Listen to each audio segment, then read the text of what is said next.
Good evening, everyone. Thank you for attending this special meeting of the Select Board on Tuesday, January 28th. This is actually two meetings tonight. First, we will have a public hearing on the corrective action plan, and then we will have a special meeting reviewing the details of the Benn Hi project and the development agreement. So to begin with, I want to say welcome again. My name is Jeannie Jenkins. I have the pleasure of chairing this board, and I will ask my fellow board members to introduce themselves. Hi, Nancy White. Hi, good evening, Sarah Perrin. It's good to see so many people here. I'm Ed Woods. Good evening, Tom Haley. Clark Adams. Hello, everyone. Jean Connor. Excellent. And also with us tonight, we have our town manager, Stu Hurt. We have Nancy Lively, who takes excellent minutes. We have Jonas Spivak, our communication coordinator, who makes sure that everything runs smoothly. And we have Josh Boucher from Cat TV, who is filming us live. And we really appreciate all the time Cat TV spends with us. It's quite a bit. We will begin our evening, as we always do, with the Pledge of Allegiance. Ed, would you lead us, please? I pledge allegiance to the flag of the United States of America and to the republic for which it stands, one nation, under God, indivisible, with liberty and justice for all. Thank you very much, Ed. Tom, would you read our vision statement that guides our work? I will. Thank you. Bennington is a welcoming, engaged, inclusive, and resilient community where everyone, regardless of identity, shares in our vitality and benefits from an outstanding quality of life. Thank you very much. All right, so what we're going to do tonight is first have a public hearing on the corrective action plan for the property located at 650 Main Street in Bennington, Vermont, also known as Benn Hi.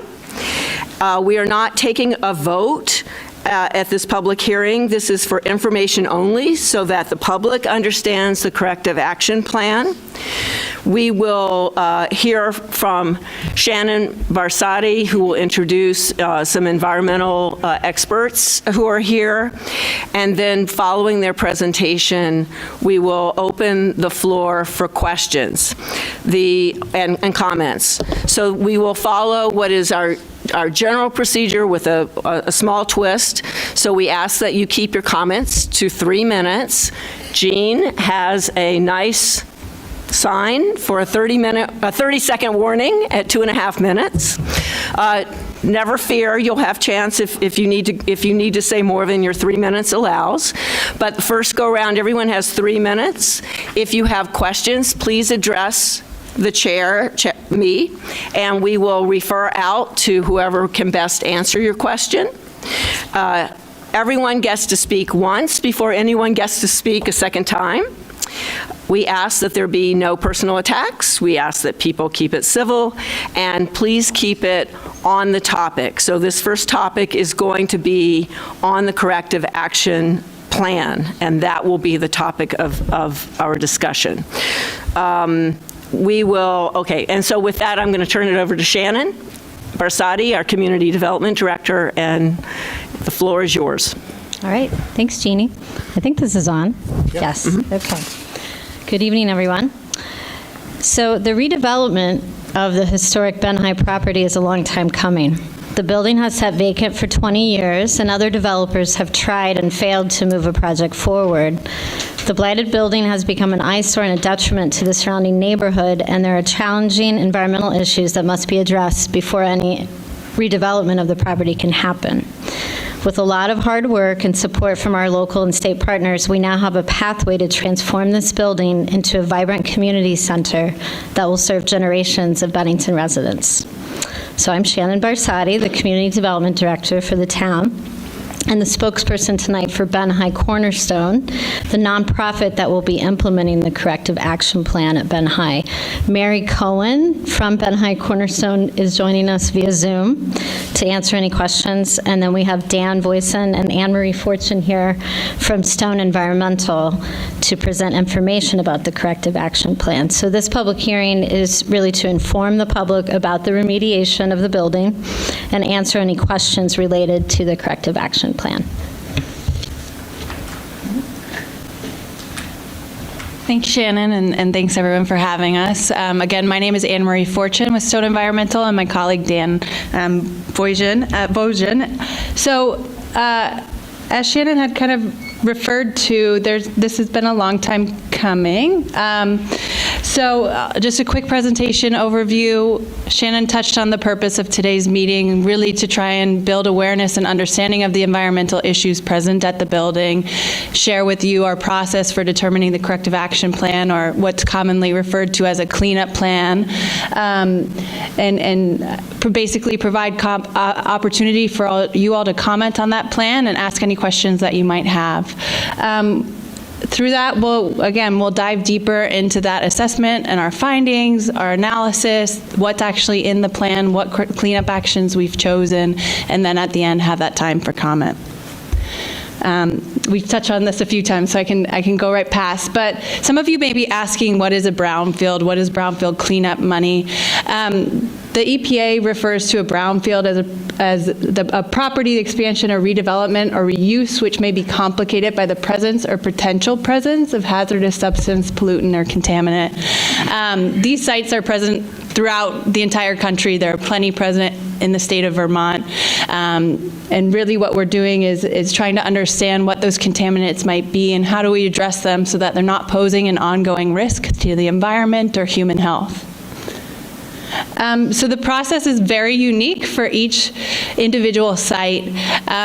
It looks linear, but it's not necessarily linear. But that process basically starts with a document review, walking through the site, trying to understand what historical uses were present on the site, what adjacent uses might be present, what environmental issues are there. That kind of initial desktop review, if there were things that got flagged, then turns into a phase 2 assessment, which is where you actually go to the property, you take environmental samples of things that you might be concerned about, and through that you understand if there are things above either state or federal environmental standards. And in that process you then kind of assess what cleanup strategies might be able to be implemented based on what's being proposed at the site, what are the redevelopment plans, and how can we make sure that we can achieve those goals as well as achieve the standards that need to be achieved to protect human health and the environment.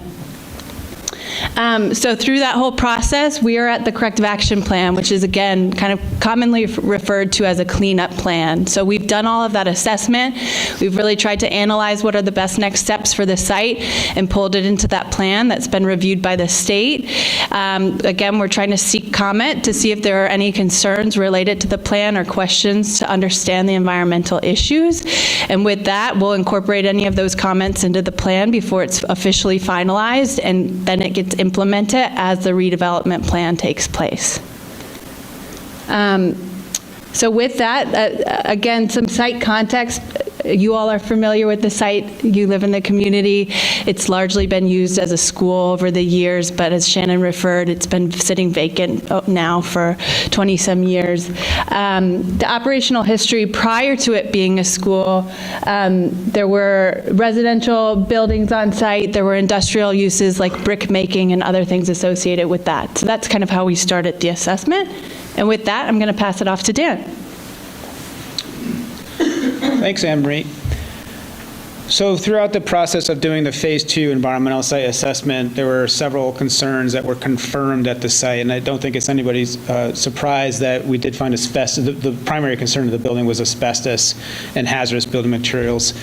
We also found that there were PCB-containing bulk products in the building.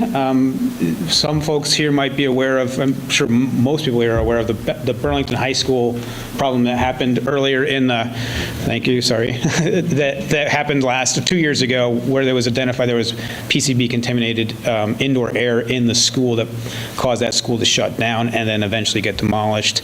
That was the result of these PCB bulk products, meaning it's not a transformer spill or some other kind of release of PCBs, but these are PCBs that are off-gassing into air of the building from things like paint or caulk or mastics that were intrinsic to the product when it was put into the building, when it was built. So that we found that here in a limited manner in a couple of rooms that we had PCB contaminated paint. And then within the building itself, there are things that every day we see: fire extinguishers or mercury-containing thermometers or fluorescent light bulbs or ballast within the fluorescent bulbs that need to be managed. They're not hazardous in themselves, but if you were to not manage them correctly, they could cause a release of things like mercury or PCBs or other problems that could complicate the cleanup of the site. Dan, can we stop you for a moment? Jean? Sure. I can hear you because I'm close, but people back there probably can't. You have to be really close to the microphone. Really close to the mic? I'm so sorry. So sorry. Really? Okay. Sorry about that. I should hold it or something.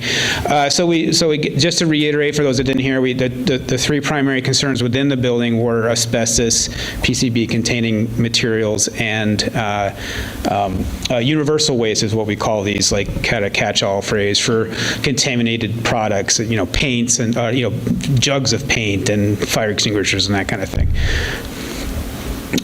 We also, from the outside of the building, we did find that some of the past uses of the property for industrial brick making and machine works and those sorts of things. It's been an industrial portion of Bennington for a while, a long history before it was a school, and that had an impact to the site as well. So we found things like polycyclic aromatic hydrocarbons. We have a little bit of a vegetable soup here, or alphabet soup here. We found PAHs out there in surface soil along with lead and PCBs that we think are actually coming from the building itself. It's actually eroding off the building and impacting the soil. And that those contaminants are present at concentrations that are not protective of the desired use of the building for residential use. We also found that there are indoor air quality is at risk from a phenomenon called vapor intrusion. So there are contaminants in the ground that are off-gassing within what we call soil gas, or the air within soil, that get drawn into a building when you heat it, just like radon does. What people might be familiar with that concept, but vapors coming into a building from the stack effect of the building. Contaminants can enter a building the same way. And so we have both naphthalene, which is known as mothballs for most of us, the mothball chemical, and then PCE, or tetrachloroethylene, which is commonly known as PERC, or a dry cleaning fluid. It's a very common industrial solvent, and so there might be many different sources of this material, but it's very common to have these contaminants in urban, past industrial settings that are have a potential to impact indoor air. Okay. So we undertook what we call an analysis of brownfield corrective cleanup alternatives. That's how EPA frames it. Basically, we took all of the potential possibilities for cleaning up the site, evaluated them versus these criteria, and selected one that was most appropriate for the use of the building. And I don't want to go through all of these because it would take forever, but you can imagine that things like cost and how easy it is to implement, its effectiveness for achieving the goals, those are the sorts of things we're trying to evaluate as part of the APCA process. So for exterior soils, for instance, this is one of the three of the alternatives that we evaluated. We had what we were bound to say is the no action alternative. Do we have to do this project? Is one of the alternatives we evaluate. Clearly, if you don't do any work at the site, you're not going to clean it up, and you're not going to have a project. You wouldn't be able to go forward and have the project that we see in front of us. The other approach that was presented is just to install an engineered barrier, which is simply just putting a cap of soil across the site to kind of remove direct contact risk from contaminated soil.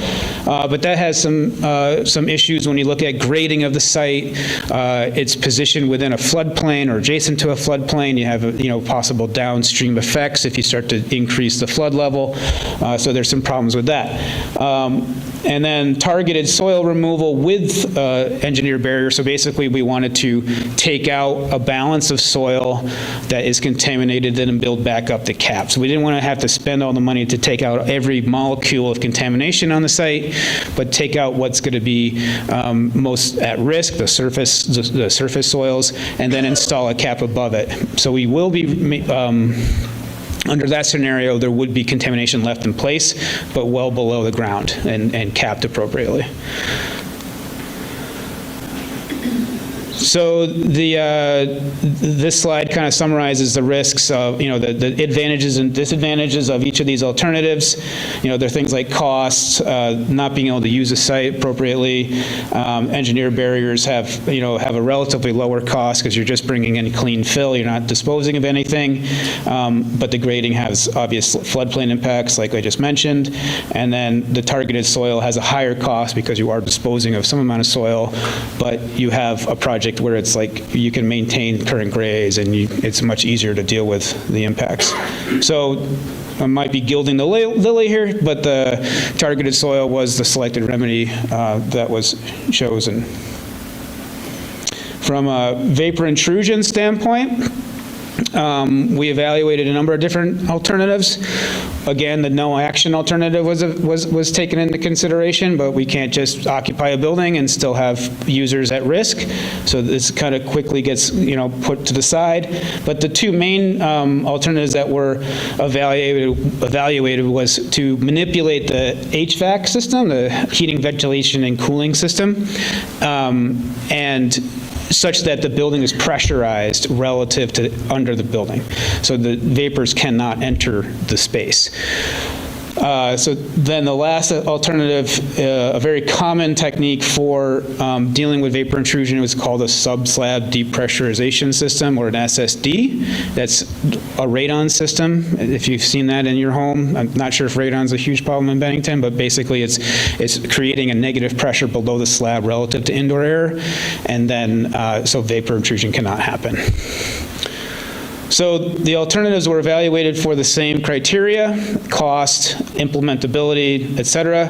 HVAC manipulation was deemed to be a suitable technique. It could use the proposed system that we were planning to use for heating and cooling the building, but it does have impacts to the energy efficiency of the building. It's actually really costly to have to condition that much more air to create that positive pressure. So it becomes a much more costly situation. Sub-slab depressurization, very commonly implemented on brownfield sites.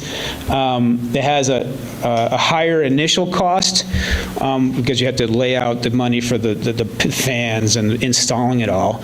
But over the long run, you're just basically replacing a fan every few years and you're letting it run in perpetuity. So it's a fairly straightforward approach. So sub-slab depressurization was chosen for those benefits. And so a couple other things that were universally presented without a true evaluation of how to go about it. We know that the asbestos has to come out to support the building. So that was not the strategies to develop that are really formulaic. We know we needed to remove the asbestos before we could do the upfits for the renovation. Similarly with the PCBs and the universal waste. All that material needs to come out. It needs to be managed appropriately. The PCBs in building products needs to be coming out in the same manner as it would be if it was asbestos containing, and it's all going to get taken care of by certified professionals to do so. So the next steps, we are here to incorporate any public comment, receive and incorporate any public comment into the corrective action plan.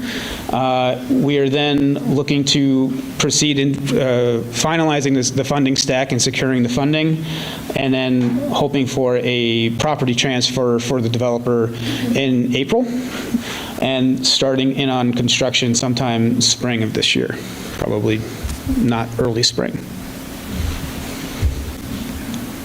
Okay.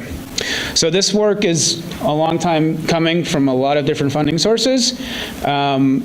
And I saw Bill Colvin come in the door. This is one of the projects we identified back in the day when we did the Bennington area-wide plan, and that was funded by Bennington County Regional Commission and their brownfield program, and they've continued to be supportive of the project. The Vermont DEC brownfield program has been also assisting this project, and then cleanup funding is provided by these three primary sources, both the Agency of Commerce Community Development's state-funded brownfield revolving loan fund and their federal revolving loan fund. There's two separate sources. And then the Mount Scottney Regional Commission, or MARC, has contributed money from their revolving loan fund. So we're here for questions. I have business cards over here at the desk that's on the way out or the way in, depending on your point of view. You're welcome to take one. Anne-Marie has some as well. If you want to just come up with something later, take one, and you want to present it in an email or call me later, happy to do so, or we can take comments now. Great, thank you. So I will ask, we'll start with those we'll start with the select board, and then we will move to a couple questions from folks in the audience, and then we will see if there's anyone online that has a question. So I'll start with the select board. Any questions from select board members? Yes, Jean. Thank you. That was a really good presentation, and even I understood most of it. I have two questions. There are children that are going to be in the lower part of the building, and I'm just curious if the cleanup, testing, whatever, is more strict because of that. And I seem to remember at the beginning of this process, which was several years ago now, or at least 2 years ago, there was preliminary testing for PCBs, and they came back non-detect, or whatever the terminology is. Can you just explain what changed between then and now? Sure. So regarding the first question, there are more stringent standards to achieve daycare use. And that's what we're going for. It's also residential. It's equivalent to a residential. So the way the DEC and the Department of Health see daycare, they equate it to a residential exposure. So it's a much more stringent set of variables that go into setting those toxicity parameters. So it's much more protective than a commercial use or a non-residential use.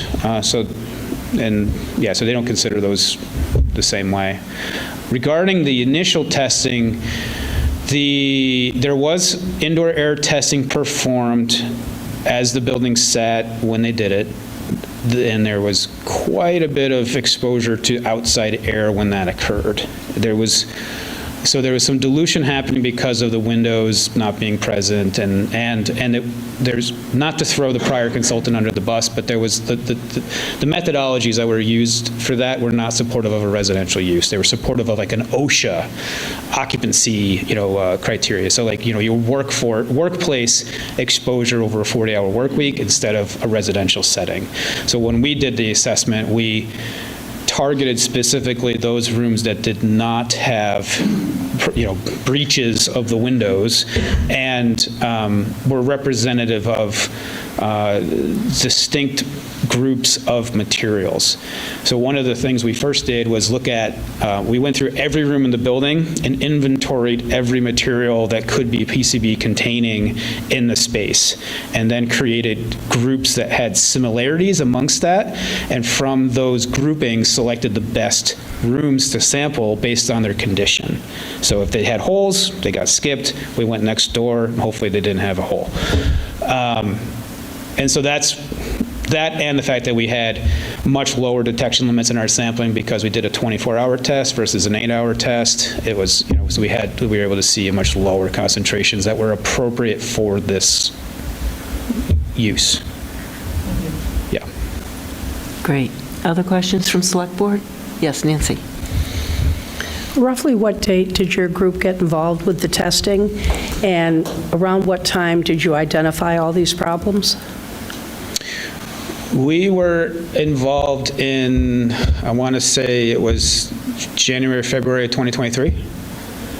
The phase 2 was finalized and presented to the state.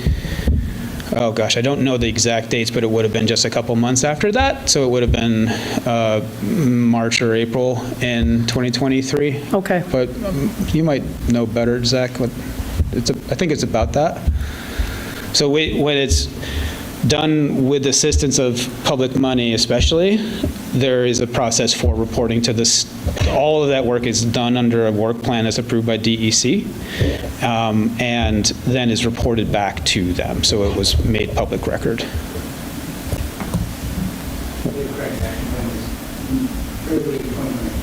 Yeah, the corrective action plan was 2024, right? Early 2024, like I think January. Great. Other questions from the Select Board? No? Okay.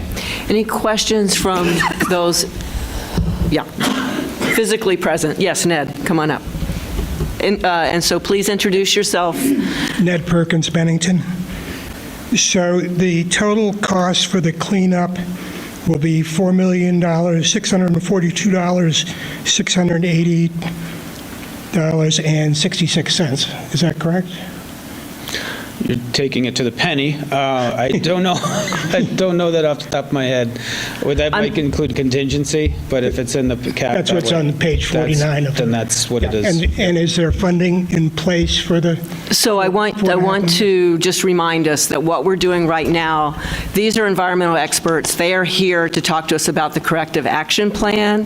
When we get to the special meeting part, which is the Benn Hi everything meeting, then that might be more appropriate. If you have a question about the corrective action plan. That is the cost that's in your plan. It's in the cap. Okay. Okay. Yep. Thank you. And that's, I believe, been mostly sourced by those three sources we mentioned. And one other question: if the building was just going to be demolished, would it have to go through the same environmental process? Good question. So in Vermont, unless it's been condemned as structurally completely a loss, yes, it needs to be abated before demolition. So most of the cost would be observed. The things like the exterior soil treatments and the vapor mitigation, clearly you're not doing a vapor mitigation system for a building you're demolishing, but the abatement costs, which are most of the cost there, would have to be realized, yeah. Thank you. Yep. Great. Anyone else in the audience? Yes, please, come on up, Ken.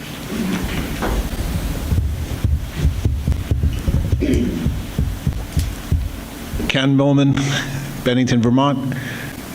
Is this site polluting its neighbors? And if you're going to abate the site, are we going to have to abate the neighboring properties as well? So the site is actually, in my opinion, the result of contamination either migrating onto the site or historical fill that's below it that's off-gassing. That's when we're talking about the vapor intrusion issues. The abatement of the asbestos and all that is contained within the building, and as long as that building envelope is like relatively competent, the risk of that migrating off-site is minimal. If, for instance, the roof were to cave in or the windows get all blown out in some way, there could be impact off-site. We've seen it on other brownfield sites where there is truly deterioration of the building to that extent where you can get like wind transmitting the asbestos. That's not the case here. It's relatively competent, besides a few broken windows here and there. So that's, yeah. The soils underneath the building, So not removing actually risk to the river that's across the street? Dan, could you repeat the question because Cat TV can't pick it up? The question was, were the soils at risk of migrating towards the river or an adjacent property? And we've defined the extent of the contamination on the site. We don't believe, there is no groundwater plume to speak of. And so there's no real impact from the site towards a receiving water body like the river there, the Willemsic, I think, North Branch. Yep. And so that, I don't think that pathway exists from this site. Not to say that there aren't other sites that are impacting the river. We're not opining on that. But as far as the soil left in place, there is I don't believe there's a high likelihood that the soil presents a risk to groundwater. We're going to be taking out the uppermost, more contaminated portion of that whole soil profile. The surface has been contaminated from the top down, and so there's only been a little bit of propagation from rain and whatnot going downward. And so if we're taking out that most high, we're actually reducing the mass in the aquifer a lot. And these compounds are not very soluble. They don't go into groundwater very readily. And so between those two factors, I think we're actually going to be improving the chance of that quite a bit. Yeah. Great. Yes, please.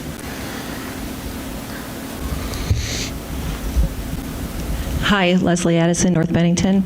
So I have a question about the institutional control plan that's in the CAP, where it refers to things that have to be inspected for perpetuity. Does the state stay involved to make sure that those inspections actually occur on some kind of a regular basis, or is it just incumbent upon the owner to make sure it happens? Both. So the question related to there is a ongoing reporting requirement by October 1st of every year. The owner needs to file an inspection form. It's extremely, simple form, check boxes and photos if you need to, and that is to ensure the competency of the caps and that the SSD system is running. And if anything changes throughout the year, like you had to replace a fan or you had to adjust something, that's all documented within that process. And that is on the owner to, we've set up it both ways where we do that work, especially when there's an active remedy that's ongoing, like a groundwater treatment system or something that's more involved than what we're talking about here, that we do that, we perform that reporting to the state. But it is on the owner to make sure that that gets done. And they're, a lot of times we set up their grounds people or their maintenance staff to do that reporting themselves, and it's very simple.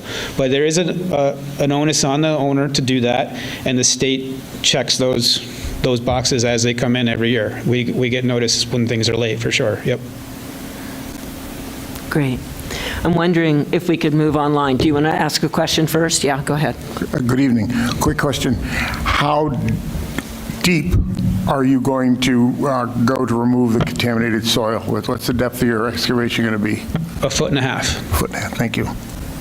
The parking lot will go a little deeper than that.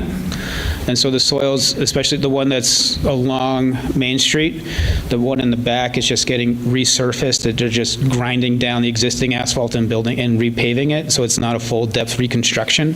But the one in the front is in bad enough shape, and there's going to be geothermal in there that's going to disrupt that parking lot quite a bit.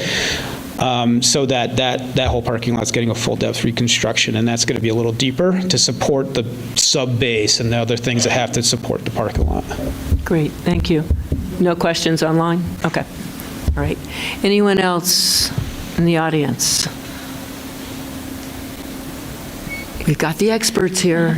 And we're available, like I said, through if you want to reach out to us by the cards over here, or emails are on the presentation, which is available on the website. Happy to answer anything or hop on a call. Oh, yeah, and the reports are available. Yeah, so the reports, this presentation is going to be made public on the Bennington website tomorrow. We have links to the various reports that are relevant to each slide. There's also a link to, the state website where you can access every single report, and I know that Shannon and her team has gotten that link available on the Benn Hi project website as well. There's another, I want to say 2 weeks or so of public comment too, so if you want to take your time and look into those reports, there's opportunity to comment or ask questions over the next couple of weeks as well. Thank you for your time, though. Thank you very, very much. That was really informative and quite excellent. And so your cards will be at the back, and people can take those as they go out. Thank you. All right, so we're going to move into the second part of tonight's agenda, which is a special meeting to review progress on the project, including the development agreement. And so Shannon's going to kick this off and then pass it on to other staff and eventually to Zach Hill. Yes? Okay. Okay. All right. Thank you to Dan and Anne Marie for for that informative presentation. So this is, I'm going to give an overview of the project, just kind of how we got to where we are now, and then I'm going to hand it over to Dan Monks to talk in more detail about the development agreement and some requested changes to that, and then we'll also have Zach come up to give some updates as well. So if you want to go to the next slide. So this is the aerial view of Benn Hi. I think this is a really great photo because it just shows the scale of this building. We're talking about 100,000 square feet of a vacant building. That's a lot of building to have vacant on Main Street. And it's not a surprise that, it creates sort of an economic depression around it, as well as greater incidence of crime on Pleasant Street, et cetera. And so, this has been something that the town has been struggling with for a long time. And about 5 years ago, during COVID, the town and the YMCA began to discuss how we could possibly reuse this building, and really through the windfall of the ARPA funds from the American Rescue Plan Act, we started to talk about it more seriously. And so that is kind of how we got to where we are now. So we've been planning and thinking about it for a long time, and really the turning point was both the ARPA discussions and the funding, because the townspeople in those discussions and in our surveys were saying, that the top priorities for municipal investment were both, dealing with blighted property. This is the biggest blighted property that we have on downtown. Also finding housing, because we're in a housing crisis, and also recreation. So those top kind of three desires of the community are things that we really feel like this Benn Hi redevelopment can address. So that's kind of how we got to where we are now, and really the turning point was meeting with Zach Hale as our local housing developer, and his perseverance through this project. And I think we really are very lucky to have a local family business working on this and making it happen, because this is not an easy project. As you are hearing, one obstacle after the next comes up, and Zach is ready to take it on. So, the good news is that we do have a pathway forward, and so let's look at that. So this project will have an enormous community impact on Bennington and for Bennington. So the community support and services of the project will include 102 childcare seats, 27,000 square feet of new recreation and senior center space, as well as community space, 39 new units of housing, 17 affordable, and 22 workforce housing units. The building will be 100% electric, using geothermal and solar to heat and cool the building. And there will be a full remediation of all the hazardous material that we just learned about, really to the gold standard. There'll be job creation, 59 new and retained jobs, and 92 construction jobs. Also an increase to the grand list, and the tax benefits to the town over time with this project are huge. The economic revitalization of the neighborhood. So renovating this 100,000 square foot building really changes the whole scope of the surroundings. And when you think about all the people living and working at Benn Hi, and those feet on the street shopping downtown, eating downtown, that's going to be a huge boon to our local economy. So this is the vision of after the redevelopment. We want to transform this blighted property into a busy hub of activity downtown. And the only thing about this rendering that isn't right is that that parking lot is going to be full. So it's going to be full of people all day, every day. There'll be a drop-off area for the child care center that you can see curving here, a new entrance into the building through the central courtyard with green space, a lot of amenities to make it pedestrian-friendly and more accessible, as well as a bus stop in front of the senior center space. So here's some more renderings just showing some of the up-close amenities, bike racks, and, you really, when you start to think about that space being brought back to life, it's really, really exciting. And some renderings of the outdoor space. So the residential spaces on the older side of the building, the historic side of the building, are going to, a lot of the funding for that piece is coming through historic tax credits. So this building will be built to historic standards, bringing back a lot of the details that were in the classrooms, keeping the old slate chalkboards, restoring the historic windows with all new fixtures and appliances. And then the units on the newer section of the building above the auditorium are also going to have everything brand new. These are really spacious units with a lot of natural light. So this is going to be really high quality housing. And then the public spaces, this floor plan shows the 27,000 square feet that the town will be leasing in the yellow and the orange. So all of the yellow area, you really think about as more recreation space, so including the historic gymnasium, totally refurbished with locker rooms, changing rooms, a fitness center, activity rooms, a new senior center with a kitchen and activity rooms. And, one really large change of the project is we had hoped to have Meals on Wheels in the former cafeteria and auditorium, but we weren't able to secure funding for all of that renovation, which was around $800,000. So that is something that is not going to be included right now in this project. So that space instead will be utilized as additional community space that the YMCA will manage. And the good news about that is that gives them plenty of space for after-school programming, additional senior programming. All of that auditorium, including the stage, can be rented out and used by the community. And in addition to the town leasing all the public spaces that I just mentioned, the Y is going to lease out the ground floor for a new child care center. So this is really a huge investment in Bennington children and families. So as I mentioned, 102 child care spaces. These were classrooms in the past when the school was a high school and a middle school, and it was very inspiring to us to visit the Berkshire Family YMCA in Pittsfield, where they also run a child care center, and see their center, which, as you can see from the photos, the top photo is Benn Hi in its current condition, and the bottom photo is the YMCA in Pittsfield, and this really gives you an idea of what that space can look like. This is not a dingy basement. It's going to be bright, it's going to be cheerful, and it's going to be a great reuse of all of that space. So the child care center will also have a playground that's going to be on the west side of the building, and there'll be an accessible ramp to make it easy to get in and out of that space with strollers, et cetera.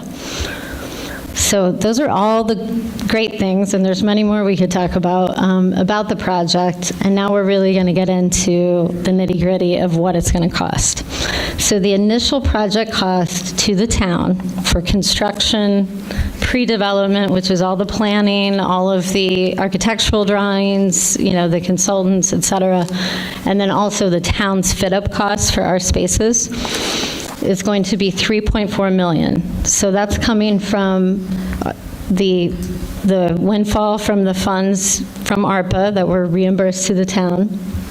That's going to be $2,980,000. The value of the old senior center building, which is going to be exchanged for the sale of Benn Hi. So the value of that building is $400,000.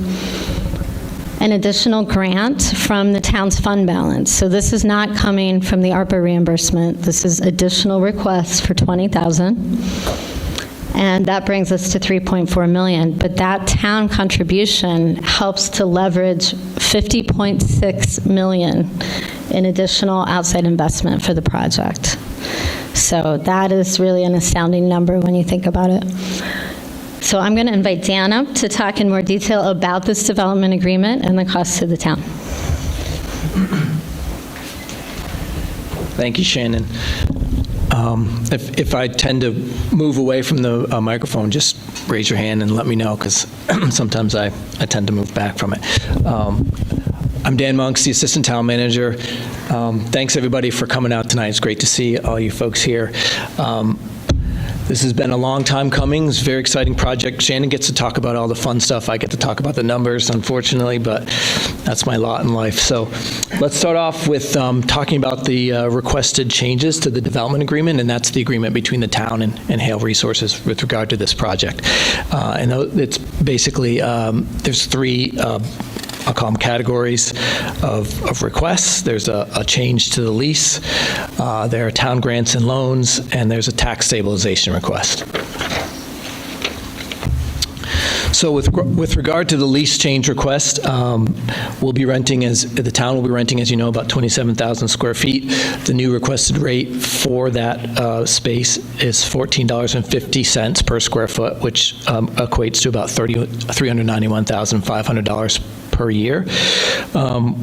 We have identified cost savings that can be applied to that lease cost and reduce that annual cost to the taxpayer to about $115,800. And I'll talk in more detail in the next slide about how the cost savings we identified.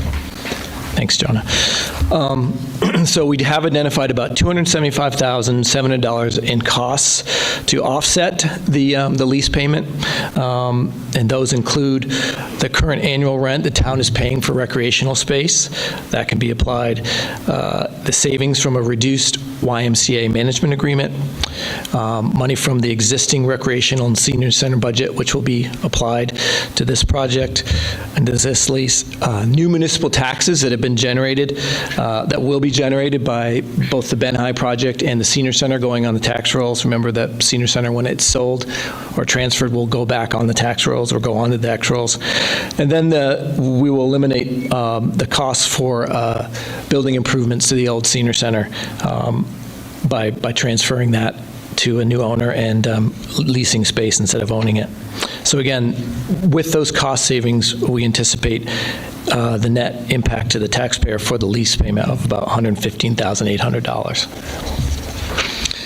And just for comparison's sake, we did a quick look at some of the costs per square foot in the downtown area, and you can see that the $1,450 is significantly below fair market.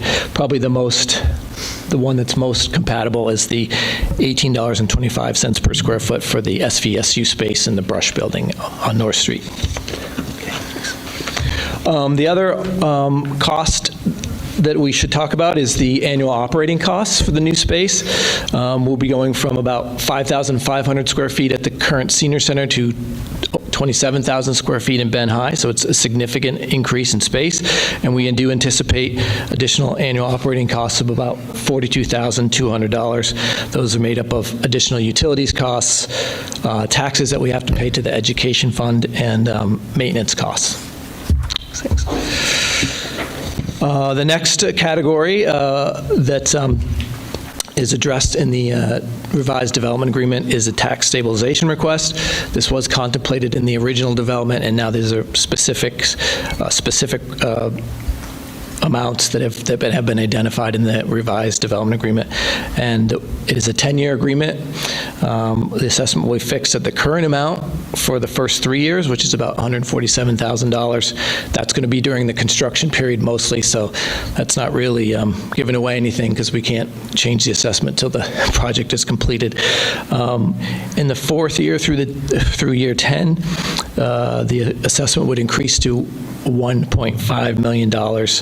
And then after that, the property would be assessed at its fair market value, which currently we estimate at that point in time to be about $9 to $9.5 million.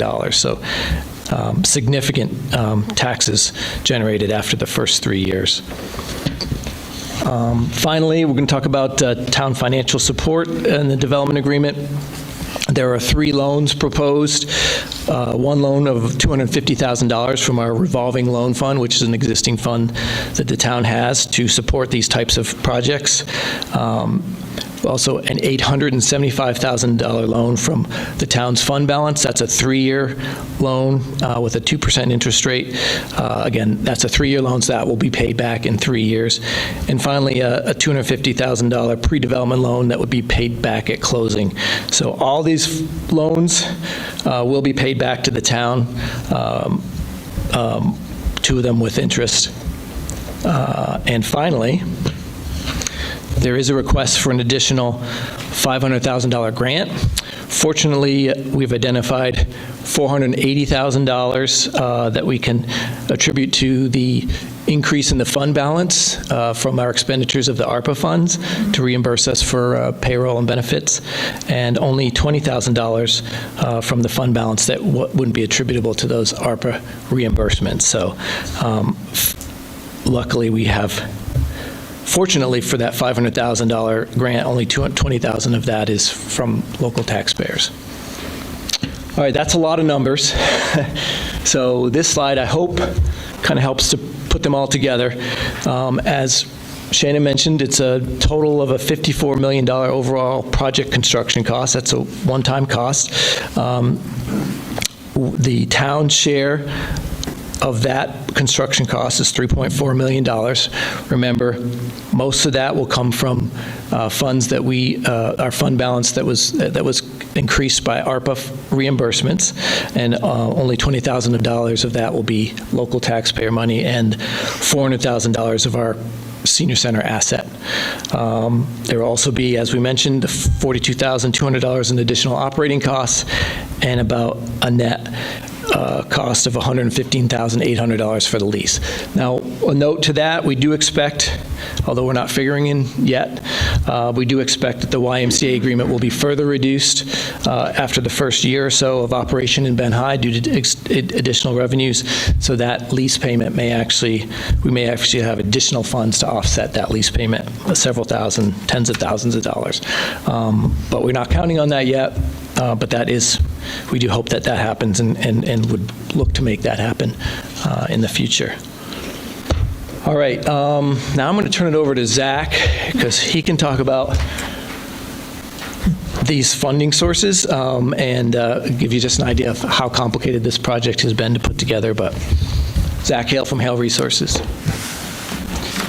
Thank you, Dan. Yeah, Zach Hale from Hale Resources, and I'm also live here in Bennington. And just want to thank everybody for coming out tonight, and mention too that there are a lot of people that have helped make this happen. So you've heard of some of them tonight from Stone Environmental, but the town has been amazing to work with, and our state partners, and there's just so many people involved in this project. So thank you to everybody.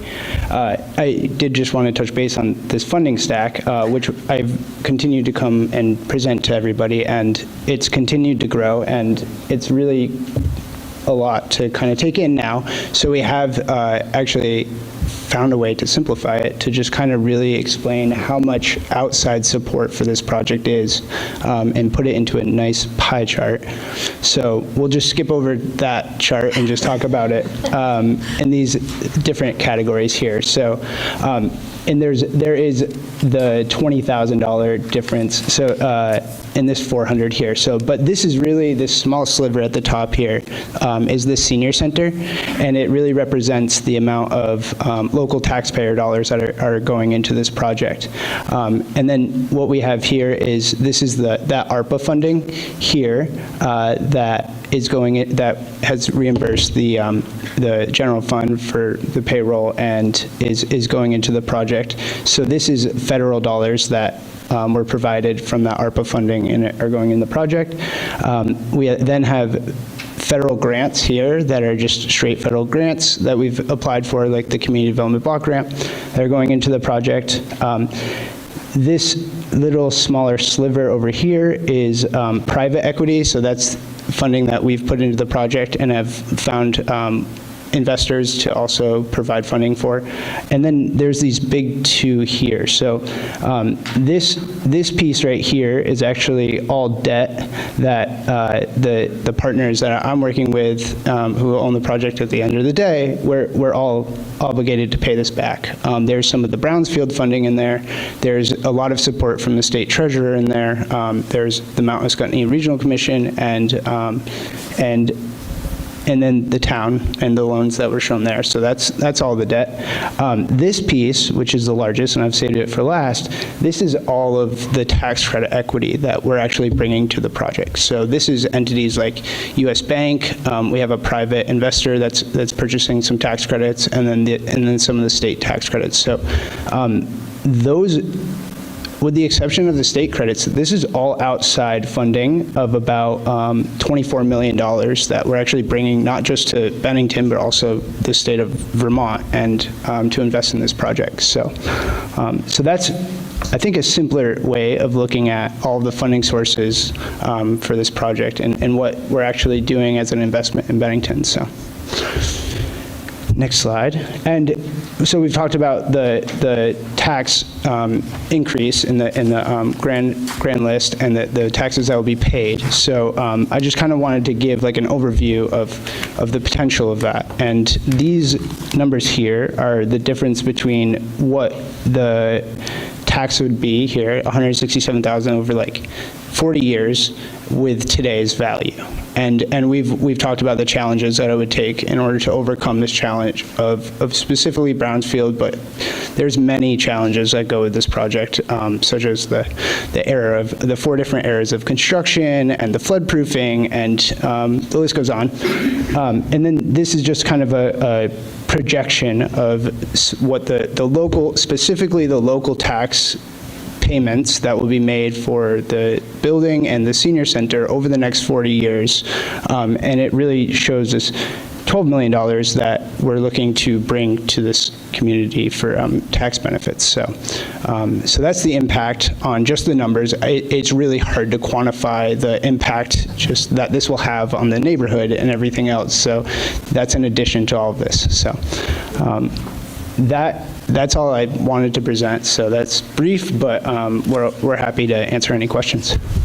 Thank you very much. That was a good overview, and I think it will give people many things to think about and probably to ask questions about. So we will follow the same process. Please keep your comments to 3 minutes.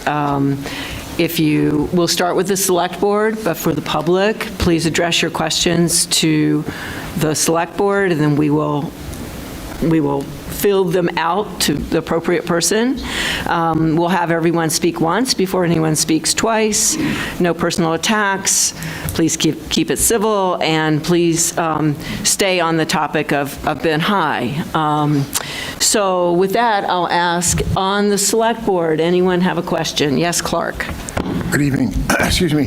I would say more of a comment than question. Under the town financial support loans, the $875,000 that the town is going to loan for the 3 years at the 2% interest rate, just for the public's information, we kind of looked at some of the financials with some of the major business lenders in the country, and the 2% interest rate on this loan is, again, I'm swagging it now, it's about twice what the standard rate we'd receive if we took that money and invested it in a CD or some sort of interest-bearing account. So it may seem like we're, giving this money, but we're actually making money in the deal. So it's a positive thing. I wanted to let folks know that. Thank you. Thank you. Other questions, comments? Yes, Nancy. We'll have a 10-year lease. Bennington will, right? Yeah, that's correct. Before we close, we'll negotiate a 10-year lease and have it signed before closing. So at the end of 10 years, would you be able to come before the select board and perhaps want to make some changes to the contract going forward? There's a potential, we'll have a new lease that we'll need to sign in 10 years, yes. So the numbers we're looking at from 10 years out could change depending on, in 10 years, you could come before the board and say, well, we need to change some things, and the board would probably have to agree because we'd be committed. I would be equally as committed at that point, too. So it would be... No, but you could come before the board and say, we may be having financial trouble. Could you help us out? That could be a possibility in 10 years. Yeah, there'll be a lease that we need to re-sign after 10 years, that's right. But when that 10-year lease is up? So just to clarify, if you read the development agreement, you'll see that it's contemplated that this would ultimately be a 40-year lease. So if the lease is not renewed on terms acceptable to the town after the 10 years, then we get repaid the $2 million of our investment. So that's a poison pill that almost no landlord's going to take. So we feel pretty confident that the lease will continue to be in place at reasonable rates.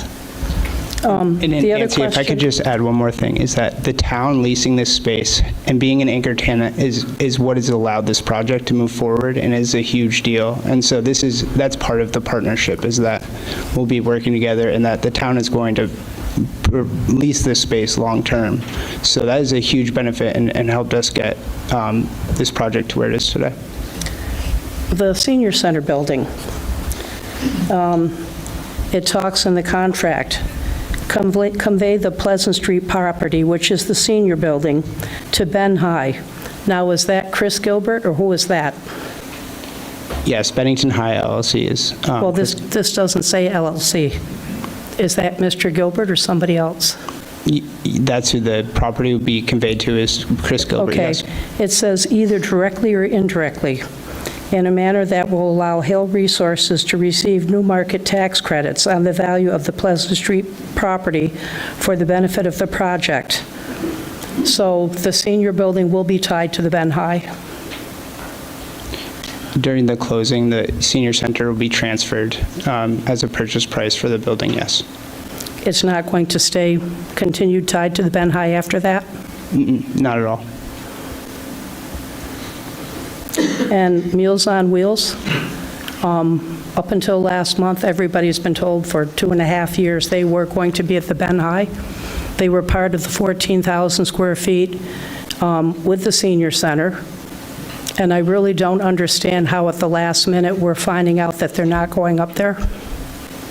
Yeah, and that is a very unfortunate, revelation that we had to come to in finding a path forward. And really what happened was we had finished our flood-proofing design for the building, which was a little late in this whole process, mainly because there were a couple floods the last couple of years, and so the professionals we had working on the project were pretty busy, and there were months that we didn't hear from them because they were out handling the flood impacts. And so it was the beginning of 2024 that we finally determined that we needed to flood-proof the building, and then started working through that design process and got that design completed at the end of October, and then needed to go back out to bid for the design changes and really put a number on what those costs were.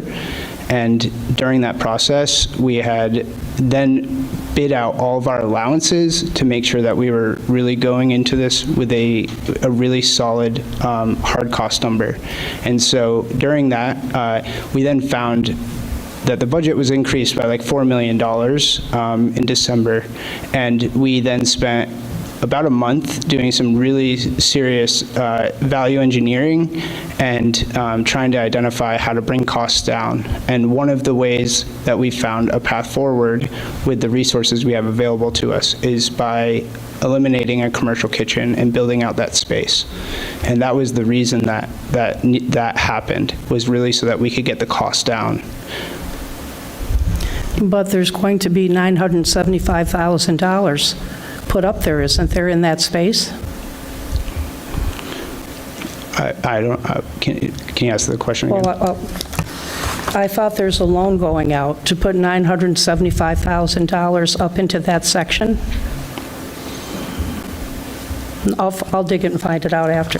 The 975 is NBRC funding. That is a grant award, an amount we have identified on the capital stack, but it's not specific to Meals on Wheels space. Yeah, it's childcare. So what is the plan where the kitchen was going to be? What's that going to be used for? The YMCA. And what will be in that space? Shannon, do you want to explain the programming behind that? At this point, it's flexible space, so it could be office space, it could be storage space in what was previously the kitchen, because there aren't really windows in that. But the build out of the full Meals on Wheels space, including the kitchen, all the equipment, and the offices, was around $800,000. And that was really going to be, that cost was completely carried by Zach. And so it was just, that's a cost that the town can't carry and that Zach can't carry. Usually when a landlord puts in a fit-up of a space, they're getting that back in rent. Or they're getting paid up front.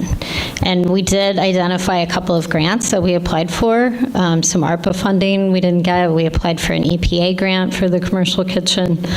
That money is now completely dried up and is not available. So that's why that.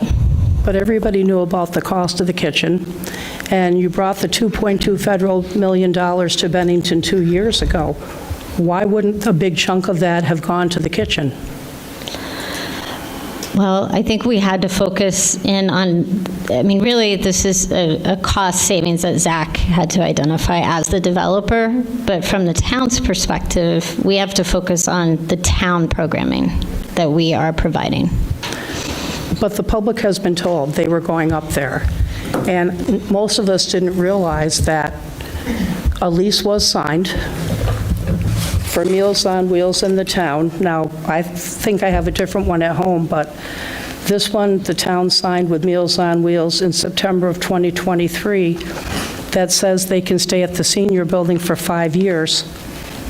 But then it also says they can go up to the Benn Hi for 2,300 square feet. Well, right now, they'd get about 7,000. So if they go up there in 5 or 6 years, where would they go? I mean, they would have to have a kitchen. If another $1 million can be identified to build that kitchen, I don't think that's off the table.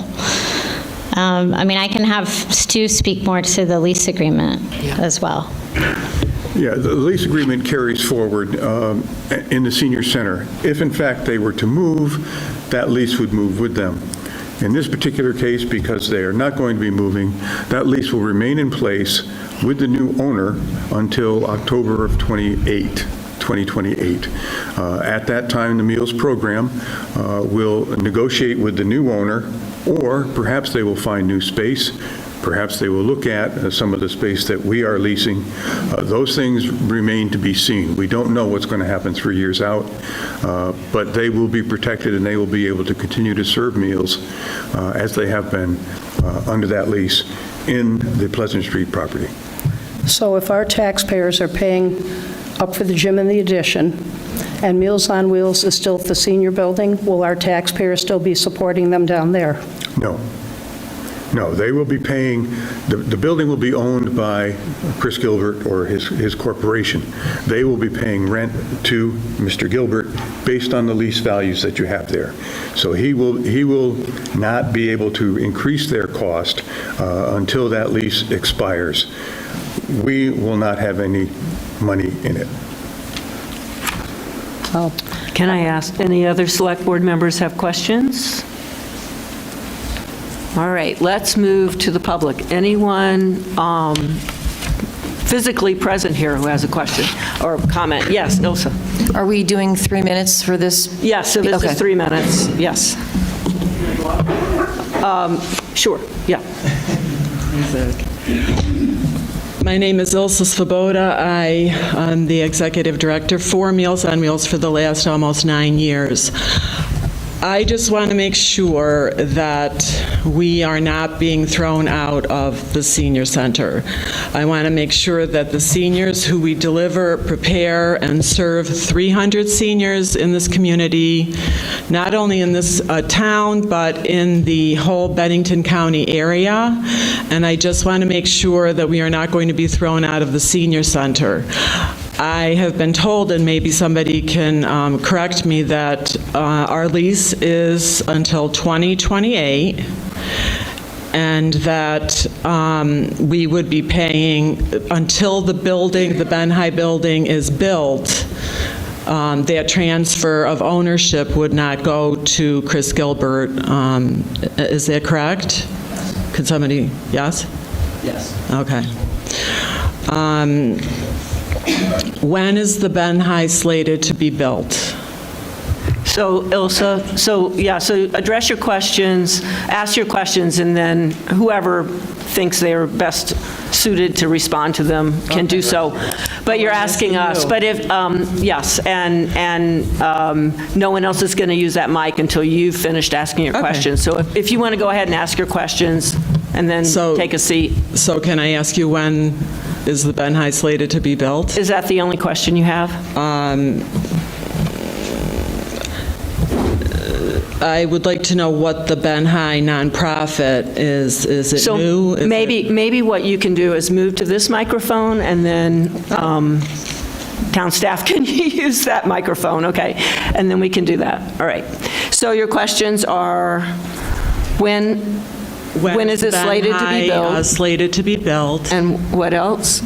And I'm not privy to this new Benn Hi nonprofit that Shannon. That we talked about during the meeting? Yes. Okay, you want to take those two? Yeah, so our closing date is, right now, we're aiming for April 17th, and then 18 months of construction, so that takes us into 2026 for when it would be completed. In terms of Benn Hi Cornerstone, that is actually an affiliated organization to Cornerstone Housing Partners, and they are the ones that are initiating the corrective action plan. And can I ask you, is Cornerstone, it's not merged, that's the three organizations, NeighborWorks, Shires, and Housing Trust of Rutland? Yeah, that's right. Yeah. And mute, please. So that is that new entity that covers Bennington and Rutland County. Yeah, and so so that's the new organization that has been very involved in this process, and they are they're partnering with us on this project and really helping us make this come to fruition. So, and as this new entity too. So. Okay. May I make a statement? Can you make it? Just one moment. Yes, go ahead. Hi there, I'm Ed Woods. I wanted to refer us back to what the town manager said a few minutes ago about the Meals on Wheels lease that is currently in place and assignable. So it's important that we all know that the Meals on Wheels lease is in place until 2028 in its current location and terms. So nothing changes regardless of the progress of this Benn Hi construction project. I just wanted to make sure that you were clear on that. Except that we were just told last week that we aren't going over right. to Benn So Hi. your location and your lease terms are not changing for the life of the current lease. Okay. So then the addendum on the lease that we have states that we are going to Benn Hi. But it says you're only going to get 2,300 square feet. Nancy, please don't step in. Okay. I think either Dan or Stu. So the lease gives the option of the town to relocate Meals on Wheels to Benn Hi. But if we don't exercise that option, then you will stay in the senior center at your current terms, current lease, everything the same. Okay. And may I make a statement? Absolutely. I did not ask for an $800,000 kitchen. We are working off a less than $20,000 kitchen, feeding 300 people per day. I did not ask for an $800,000 kitchen. I just want to make that clear. Would Meals on Wheels still go to the Benn Hi if you had the option? Nancy, please. Would you still be going? Nancy, please. Why? They've all been promised. We all were promised they were going. Ilsa's speaking. Please stop. Please go ahead. No, and I also do want to say that the town has supported us in our under-market rent, and Stu and I have had, some good conversations, and I do want to thank the town for letting us stay there for the duration of our lease. We will, however, be looking for our future home if we cannot stay at the Benn Hi, at the senior center. So if anybody has any suggestions of where we may move to, I would appreciate it. Thank you. Thank you very much. But would you go to the Benn Hi if it was still available to Meals on Wheels? I'm sorry? Would you still go to the Benn Hi, what we've all seen for the past couple of years? We were told last week we are not able to. No, but were you planning on going? We were planning on going. We have built our, we now serve not only the 300 meals, but to our 2 community cafes. We serve between 50 and 90 people per day. We prepare our meals at the center. We're making it work. It's very tight. Our senior community is just growing every day, but we're making it work at the senior. The senior center will go over, but we will be staying. All right, thank you very much. I just wanted to make it clear, they should be going if they want to go. Yes. Anyone else from the public? Yes, please.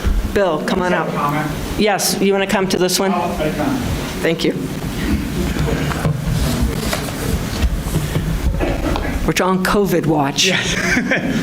Bill Clark, town resident. I just want to say a comment to Zach, everybody that's been involved to make this project happen. I know there's been some bumps and hurdles along the way, but I think it's an investment and all the dedication that Shannon and Dan Monks and the Select Board and Zach is putting in to try to make something great for our community. I just want to say thank you, and I'm hoping it goes through. Thank you, Bill. Yes, please, Laura.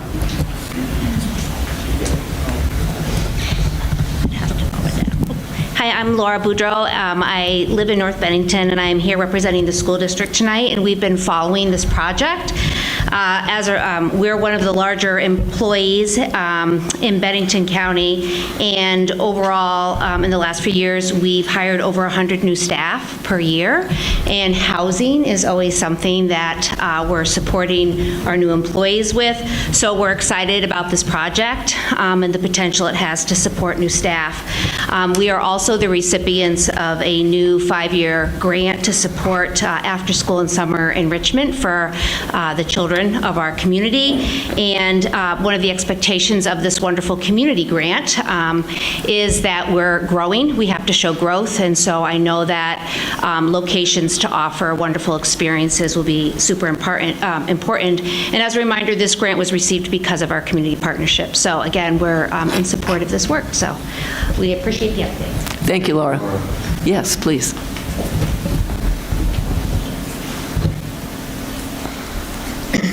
Kathy Chianowski, Bennington. I noticed in your pie you have federal funds.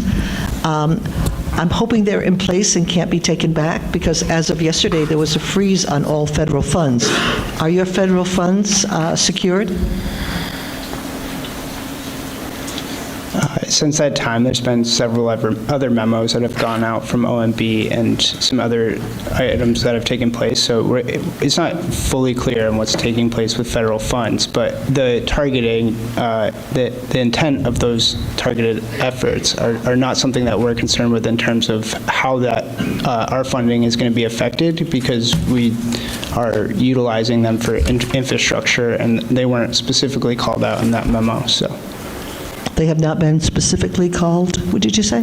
They haven't. There was a couple items specifically called out in the memo on what the intent of it was, and we were not mentioned specifically for those things in terms of what the intent of the memo was. Okay, so you're feeling secure?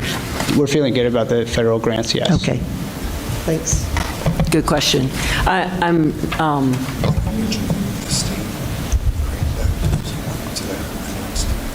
Sure. Well, it isn't yet. It's a proposed budget. Yeah, it's not secure yet. Okay. So let's take one more from the, yes, Jerry? Come on up, and then we'll move to, okay, we'll do one online. Yep.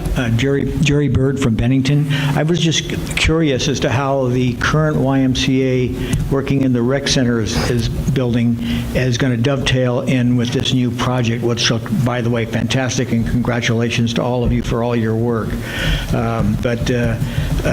We've got a lovely building over there, and so I'd like to hear how that's all going to dovetail. Shannon, that sounds like you. I don't know if we have any Y representatives here. I know we have folks that go to use the Y services. Oh, I just said I was looking to see if there were any folks who work at the Y here. So our current rec center is going to stay as it is.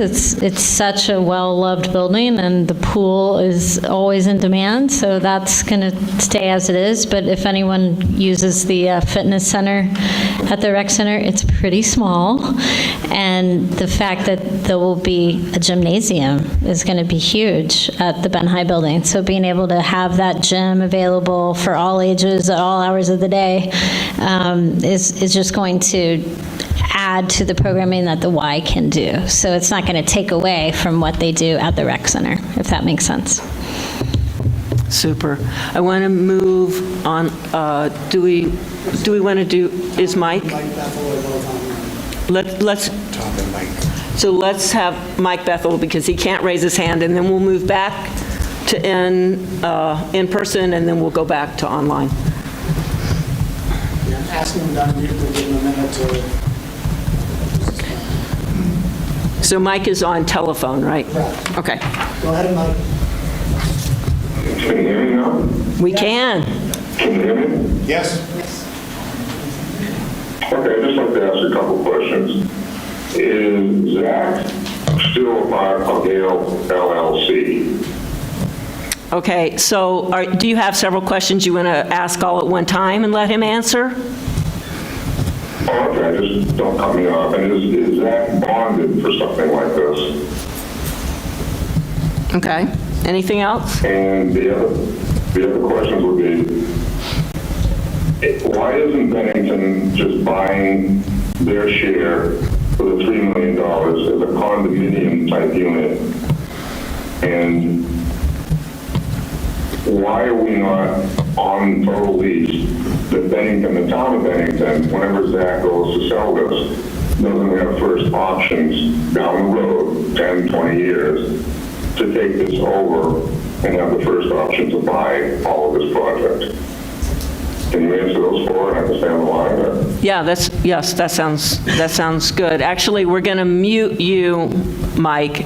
And are those questions for you, Zach?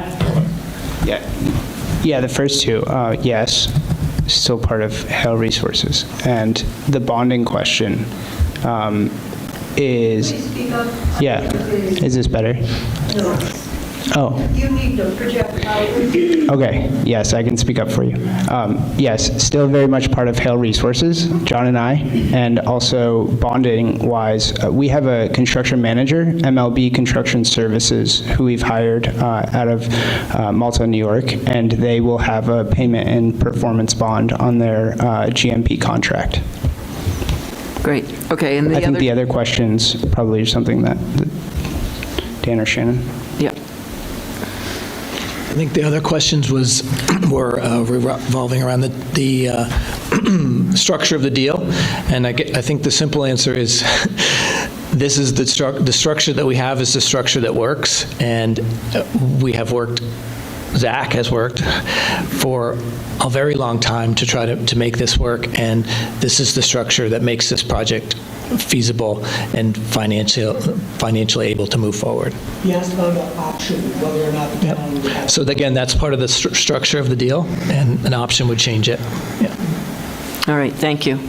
All right, yes, please, come on up.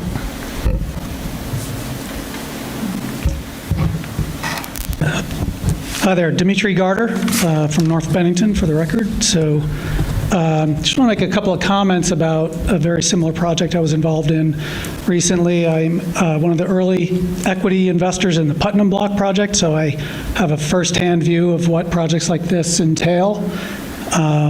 When we started that project, there was sort of an inside joke among the investors that not only wouldn't we make money on the project, but we wouldn't get our money back anytime in our lifetimes, and if we were lucky, our grandkids would get the money back. Yet we decided to do the project anyway. and at great personal and financial risk, and in some cases, significant career risk on the part of some of the investors, local institutions. And you have to wonder why people will put personal and career and financial risk into a project where there isn't going to be a return. And the simple answer was because the way these projects work economically, they appraise for half their value or half of the construction cost. I think I heard it was going to appraise for 5 times less than the construction cost. So expecting somebody to come from outside Bennington and invest in a project like that just wasn't realistic, and we knew that. So we knew this was something that we had to do ourselves. I suspect that John and Zach Hale have sort of come to grips with this similar economics, and they're doing the project anyway for pretty much the same reasons. They know that this is something that has to happen for Bennington. When I look at the economics, it's unbelievable the amount of risk that the developers take and how little risk there is from the town's perspective. The real risk is if we don't do this project. Last thing I'll say is that Vermont, we know, has a huge affordability crisis. We're seeing this in the legislature and the governor's address. This project addresses 2 of the key pieces of infrastructure that will address that affordability crisis. It's hard to find an economist anywhere in this country that wouldn't agree that our affordability problems are largely related to our demographics. We're aging. We're the second oldest state in New England. We're declining in our population, and that's resulting in cost increases for everybody here who remains. And it's important that we make investments in order to turn those numbers around. Housing is one of the biggest things that we can do to change that. We're trying to attract and retain young families, and the other is childcare. So 102 childcare slots is a game changer for this community. It will allow us to attract and retain exactly the kinds of families that we want. And by the way, the housing that we're talking about is high-density downtown housing. So it fits in with the model of land use development that we're looking for. So I think this is an amazing project for the town, and I'm personally grateful to the Hales for doing this. So. Thank you very much. Yes, Jim.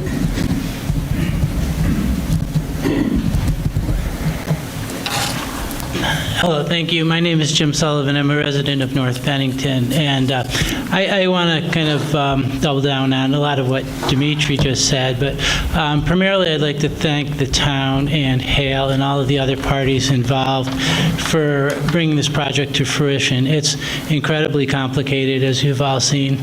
And it's also incredibly important. It's a critical property to the town, and it's been sitting there for 20-plus years, decaying and deteriorating.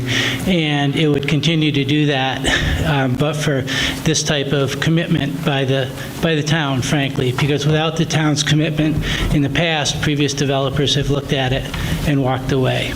So this is exactly the type of strategic investment that the town needs to make to ensure that the town continues to grow and prosper, and to provide the kinds of facilities and resources that will bring more people and more businesses to town, and that will ultimately make everything more affordable in the community through exactly this type of smart growth that Dimitri referred to. The only question I have, and I know all the information was presented in the numbers that Dan and Zach presented, was after the 10-year period, I think, when the property is fully assessed at its full value, what the comparison is with the projected property tax revenue versus the projected increase in net cost on an annual basis to the town. I think, if I remember, the net cost was about $115,000 annually, and then I think that the property tax benefit at that period was maybe a couple $100,000, but I wasn't quite sure, and I was wondering if you could just clear that up. Thank you. Zach, you want to take that? I didn't fully. Are you talking about the one of the slides?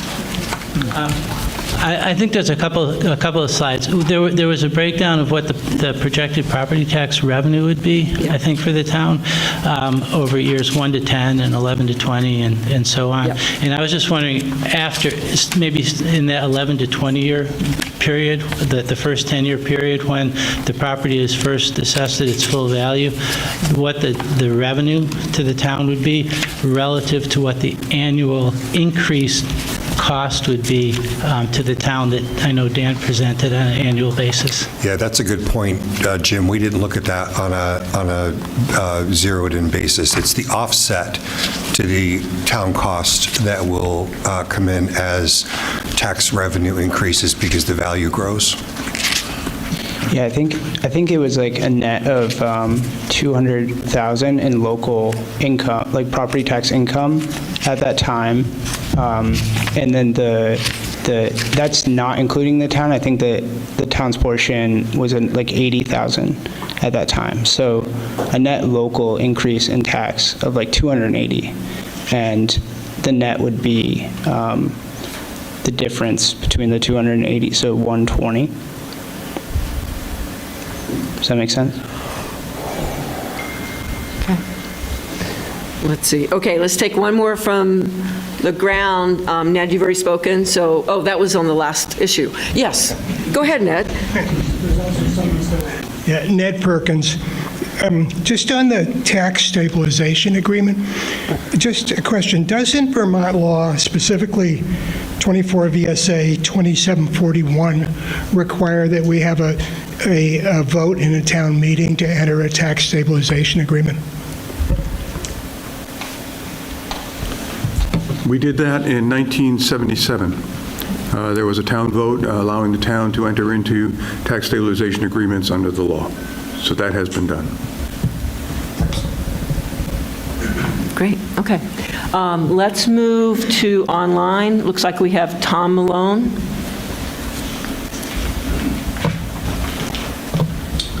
Yes, good evening, everyone. I'm not sure if we... Oh, I can't turn on the video. All right, so that's all right. So my name is Tom Malone. I own several properties in the town in the name of PLH Vineyard Sky. I submitted written comments before the meeting to the select board. If anybody wants a copy, they can contact me or any select board member. I'm not going to repeat the comments here. But I do have a couple questions for Mr. Hale. In my experience as a long-time tax lawyer and former IRS agent, NMTC deals are very complicated, so are low-income housing deals. But by now, if there's expected to be a closing in April,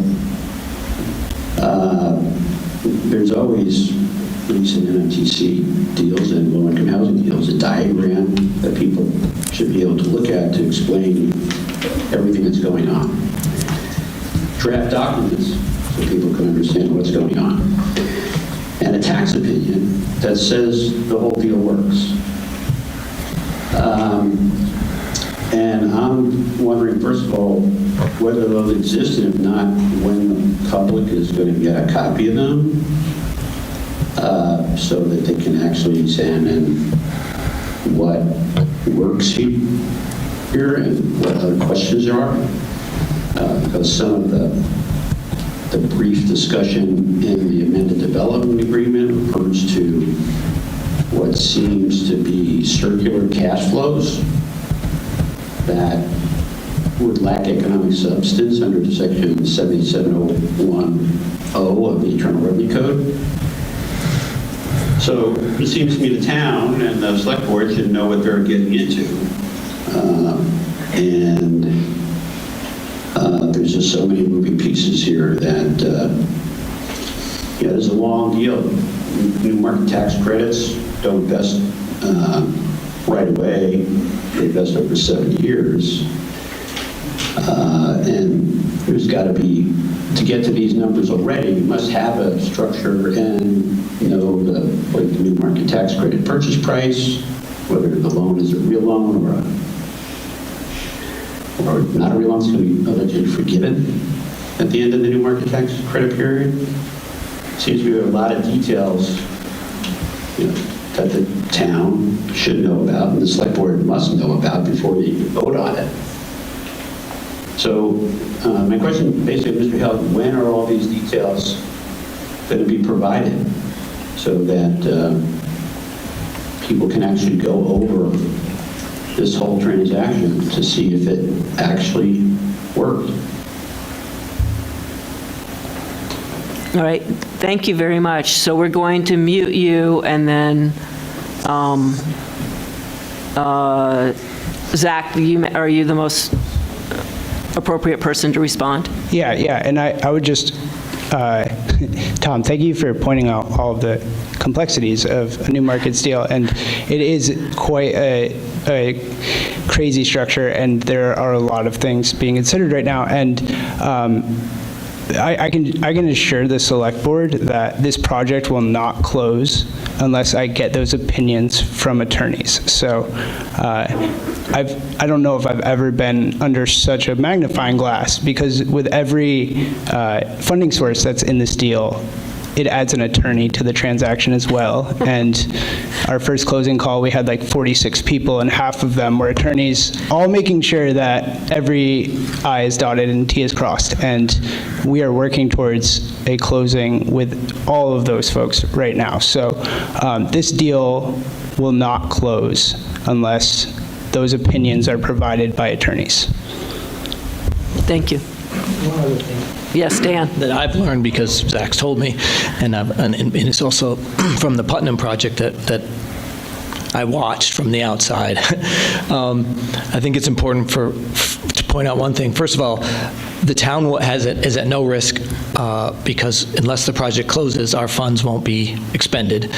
So that's number one. Number two, with regard to these types of projects, all of the funding, and Zach, correct me if I'm wrong, but virtually all of the funding has to be in an account, correct, before the project even starts. So this isn't a speculative thing when the closing happens. The money's there, and there's also guarantors, of which there are several that, and Zach's guaranteeing some. There's lots of guarantors that guarantee any price overruns. So this is, once this project closes, this is a very secure deal. It's not like we have to worry about, oh geez, are they going to be able to finish this? Is this project going to happen? There's between now and closing, there's lots of things that have to happen. But once it closes, then this project will get built, and it will get finished, and it will be operating.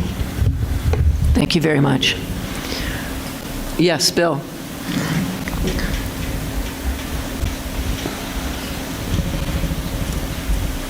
Thank you. Good evening. Bill Coffin, Director of the Bennington County Regional Commission.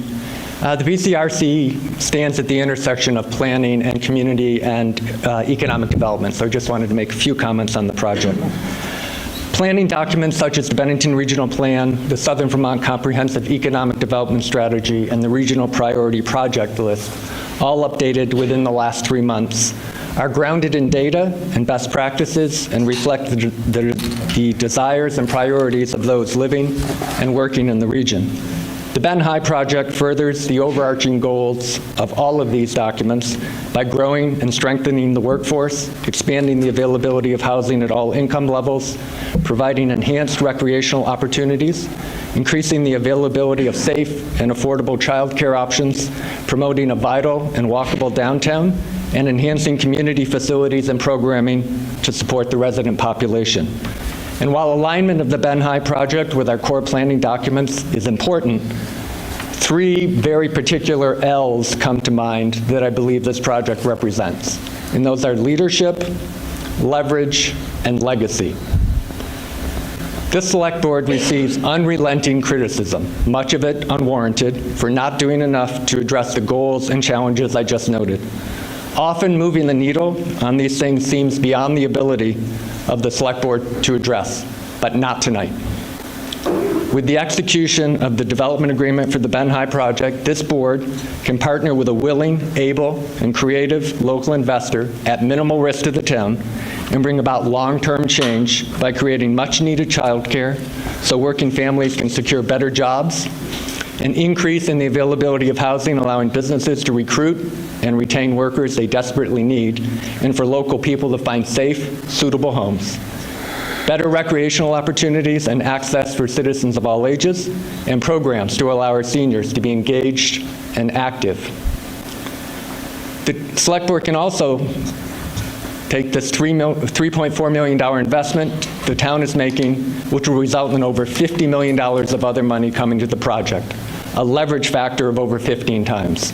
And when you consider the increase in value of the grand list created and spurred by this project and the resulting new tax revenue, the leverage factor is even greater. And finally, legacy. Much like the Putnam Block has been recognized throughout New England as a model for community-supported redevelopment, the Benn Hi project stands to serve as the gold standard for municipally led public-private partnerships, one which other communities will strive to replicate. At a time of misinformation and disinformation, malign actors attempting to negatively impact local politics and undermine vital projects, and a general reduction in the civility of public discourse, a success like Benn Hi, with its generational, widespread benefits, will stand out for this board, this administration, and this community, and create a legacy that shines as a bright light against the darkness. Thank you. Thank you, Bill.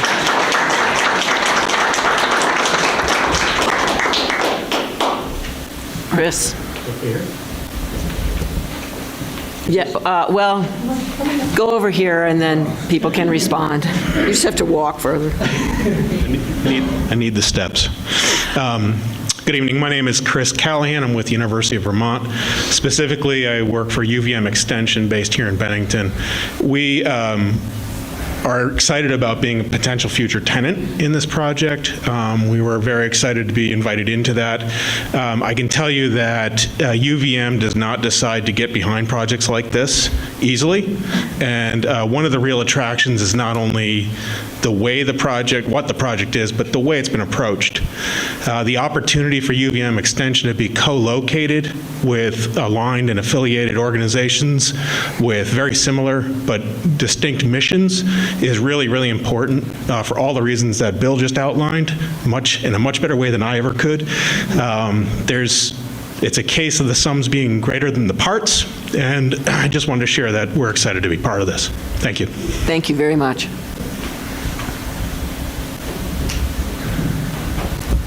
Yes, Jackie.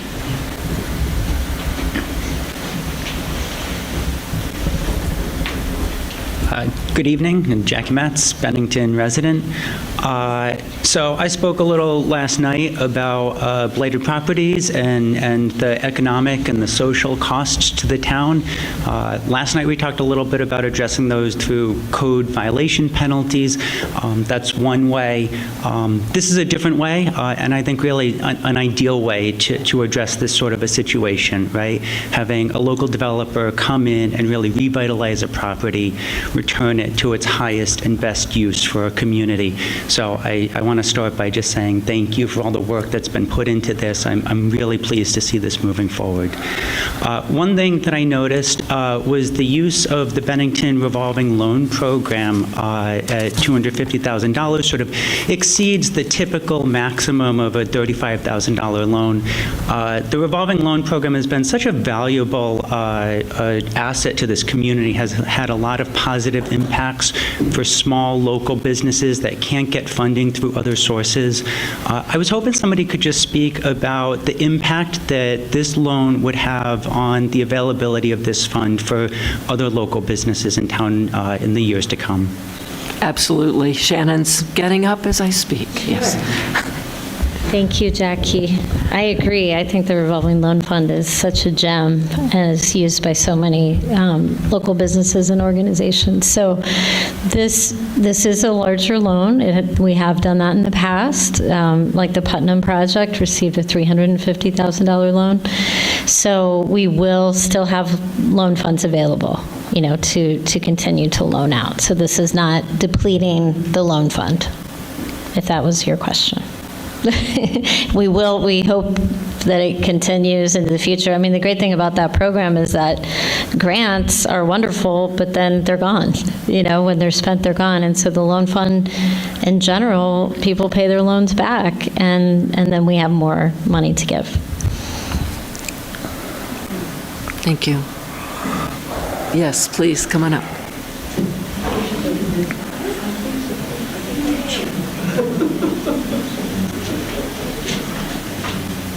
I'm probably a little bit late on the thing, but I'm Maydeen Mort, resident of Bennington. My concern is there any development plan for parking for this facility? No. Because when you have all those residents, 39 residents, you have all these extra employees for the daycare, you have the senior center people coming in and out, and where is everybody going to be parking for this wonderful development? Is that in the plans anywhere for additional parking? Yes, it Other is. places? And Dan is... Because, right now we have, the senior center does have that nice town parking lot across where most of us, I use the senior center, and I always park there because I'm able to walk some.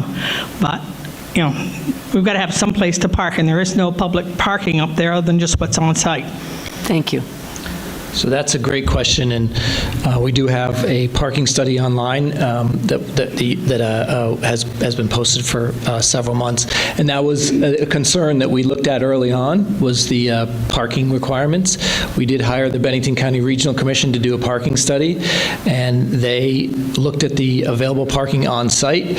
They looked at the available parking adjacent to the site, on-street parking, and it was their professional opinion that there was adequate parking for the programs. However, we do have a backup, which is always good to have. There is space that there is a lot that the town owns near, I'll have to call it the old Stewart's shop. It's now the Vermont Chef, adjacent to that, that could be used if there is indeed a parking problem there. We have talked to an engineer about how we could develop that property if necessary. However, I do want to reiterate, we do have a detailed parking study that is online under the Benn Hi, on the Benn Hi site, that indicates that there should be more than adequate parking on-site and adjacent on-street parking that is currently just not used. So we should, based on that parking study, we should have more than adequate parking, but we have a backup plan if for some reason that study's not accurate. Yes. There was I think implicit in that question was, is there going to be enough parking for folks that have mobility issues? And yes, we're going to have lots of reserved spaces for folks that have mobility issues, understanding that it will be the town senior center. So we're going to make sure that those folks can get into the building easily. Thank you. Yes, Jean. I just wanted to add, in relation to the parking question, we all need to remember that this was a middle school. This was a school not that long ago. And was there any problem with parking then? I don't seem to remember that there was. I don't know where the teachers parked, I don't know where the administrators parked, but they figured it out. So we just need to remember that this building has been vacant for so long, I think we've forgotten what its original use was for, and parking was not an issue. Can I correct that? No. That's misinformation. So...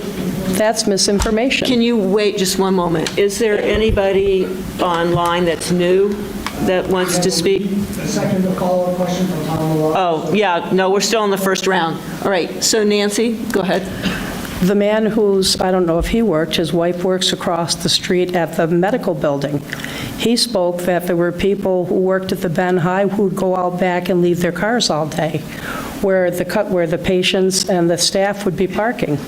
I mean, he came and spoke at one of the earlier meetings. Nancy, we're talking about when the middle school was, when Benn Hi was This was when the Benn Hi was open. It's hearsay, and so what It's we're... not hearsay, it was the man who worked across the street. Please, it's hearsay because he's not speaking it. He spoke at a select board meeting. Please, the parking study is online, and that actually is a real study. Yes, Tony. Yeah, my name is Tony Morrow, and my wife and I are investors both in the Putnam Project and Benn Hi. And I'd just like to say that most towns would think that a parking problem is a good problem to have. It means that there are people shopping, working, eating, spending money. It's a lot better than having empty parking spaces. Thank you.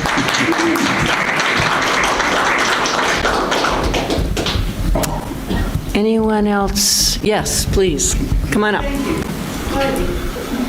Oh, have you been waving your hand? Oh, I'm so sorry. I almost borrowed the gentleman's. I am so sorry. My name's Mary Ryan. I'm from Bennington. I've got 5 quick questions, so I'm just going to run them off. Number one, on one of the slides, it had the senior center assessed at $400,000. In the proposal, or the lease or whatever online, it's assessed at $140,000. So I was wondering why there's a $260,000 discrepancy. Number 2, the classroom spaces.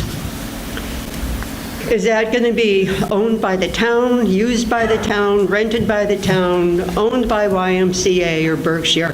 I'm really confused. I have no idea how that works. Number 3, the town's going to be renting municipal space. What for? What's it going to be used for? Who's going to go in there? And there is also a contingency where $975,000 can be used to equip it. For what? Let's see. Let me get my glasses on here. Also, there was on one of the slides that there was going to be a maintenance fee of $25,000 that was going to be charged to the town. In the proposal again, when I was reading it, the town's going to be responsible for plowing and maintaining the outdoors. So why are we paying $25,000 in maintenance fees? Let's see, I think that almost is it. Classrooms, municipal space. Also on paying the taxes, it said that taxes in quotations or parentheses for education, it was $8,100.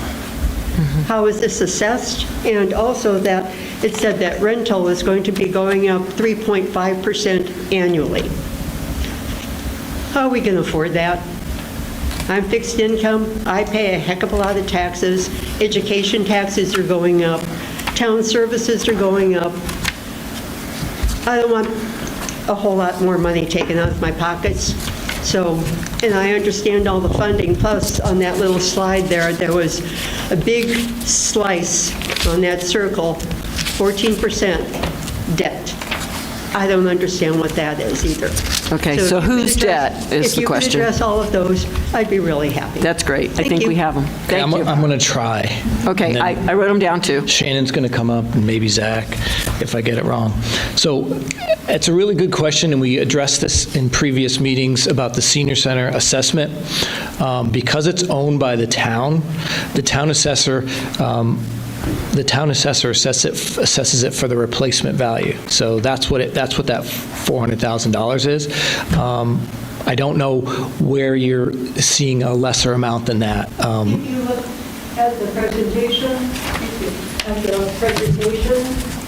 earlier, and I read online, if you go online and read the entire thing with the slides and things of that sort, later on, there is a contract, and it definitely states that that senior center is worth $140,000 in the transfer.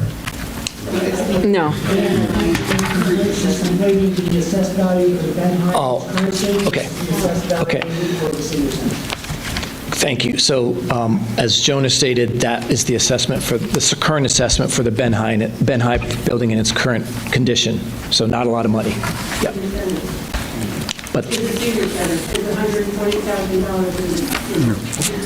no, so we're correcting that information. So it's for the assessed value of the senior center hasn't changed. What you're saying is that the other number is actually the current Benn Hi assessed. I don't know where that 140, I don't know. Oh, yeah, assessment, fixed at current amount for 3 years, $147,000 on the tax stabilization. Oh, yeah, so that's for the request Benn Hi page. project. So that's the Benn Hi building, not the senior center. Yeah, exactly. So they're two different buildings. Two different buildings. So that's question one. So the $400,000 assessment is for the senior center, which is by Belly's Pleasant Deli. Street. Yeah. And the other, the $147,000 is Benn Hi in its current state, and that's on the tax stabilization request page. Okay, so question two? Question 2, there was a question about How the classroom spaces, So, how they'll be used. Yep, how that will be used. So the town will expand its management agreement with the YMCA. So the YMCA will be managing all of that recreational space under an management agreement with the town. So to answer your question, who will be operating that space? It'll be YMCA staff under contract from the town. And the classroom space is actually not town space. Some of it will be apartments, right? Right. So that will be. I'm assuming you're meaning the classroom spaces that are leased by the town, not the classroom spaces that will be converted to residences. If you look on the map, or one of the maps, there are 6 classrooms that are delineated on that map. Maybe you can go, Jonah, so I want to make sure we get your question answered.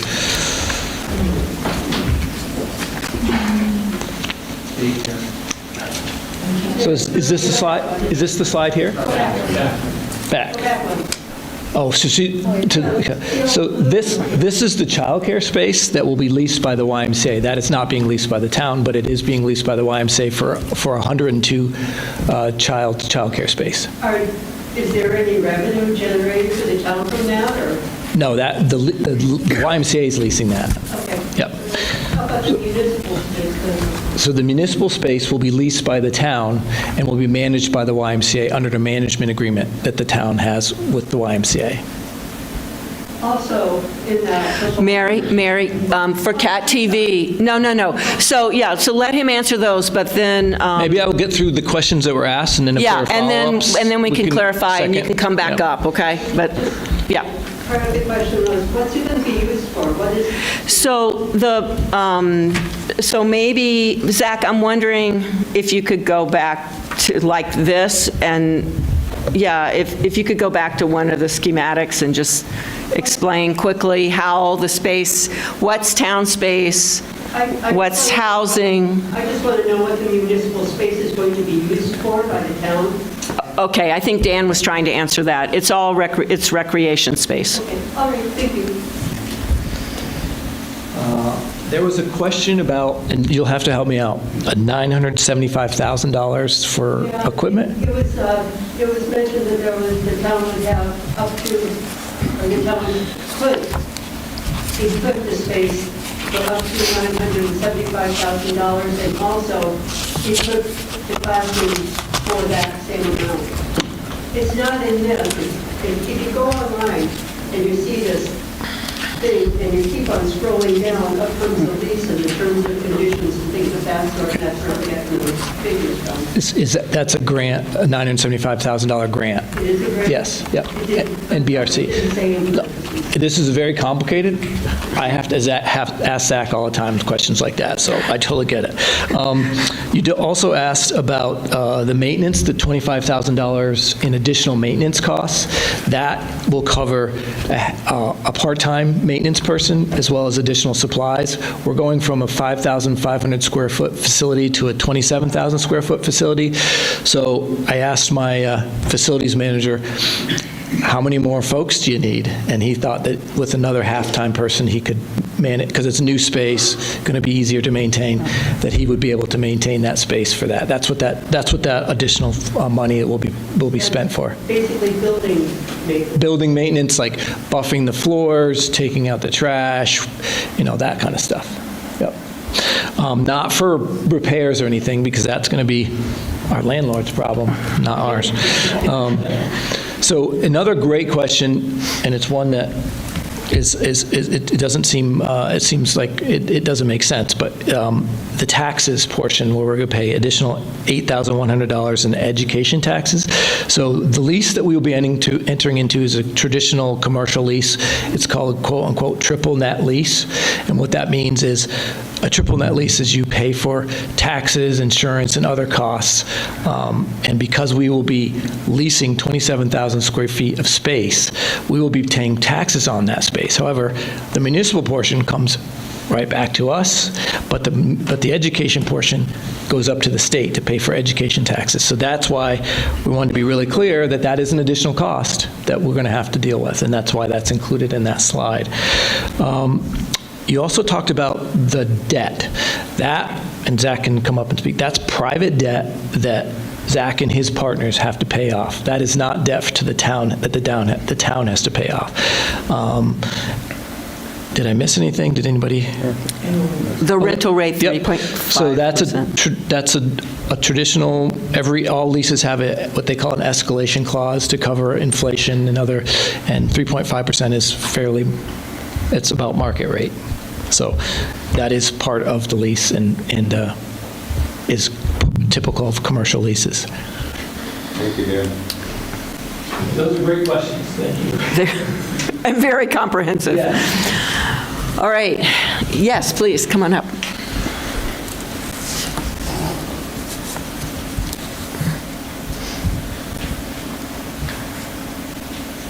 I'm Betty Harmon from Bennington. I was wondering, I didn't see in your diagrams any place for childcare outside, for playing outside. And also I have one other question. If money can be found in the Meals on Wheels, are you going to save that space for Meals on Wheels to come up to Benn Hi? It really is much easier for seniors to have Meals on Wheels with a center.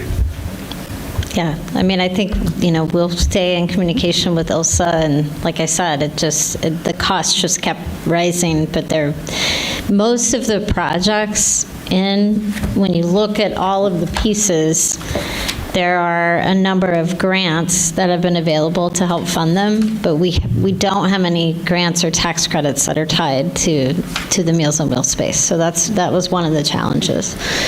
But as far as the childcare space, we had a bigger site plan that we don't have available tonight. I think it's probably on the website, the site plan that shows the Hales also own the property right next door on the west side of the Benn Hi building, and so they're going to create a new playground that you'll be able to exit off. There's a ramp that's going to be added to the side of the building on the west side from the childcare space so that all the kids can come out to the playground there, because they will need a green space. Yeah, thanks.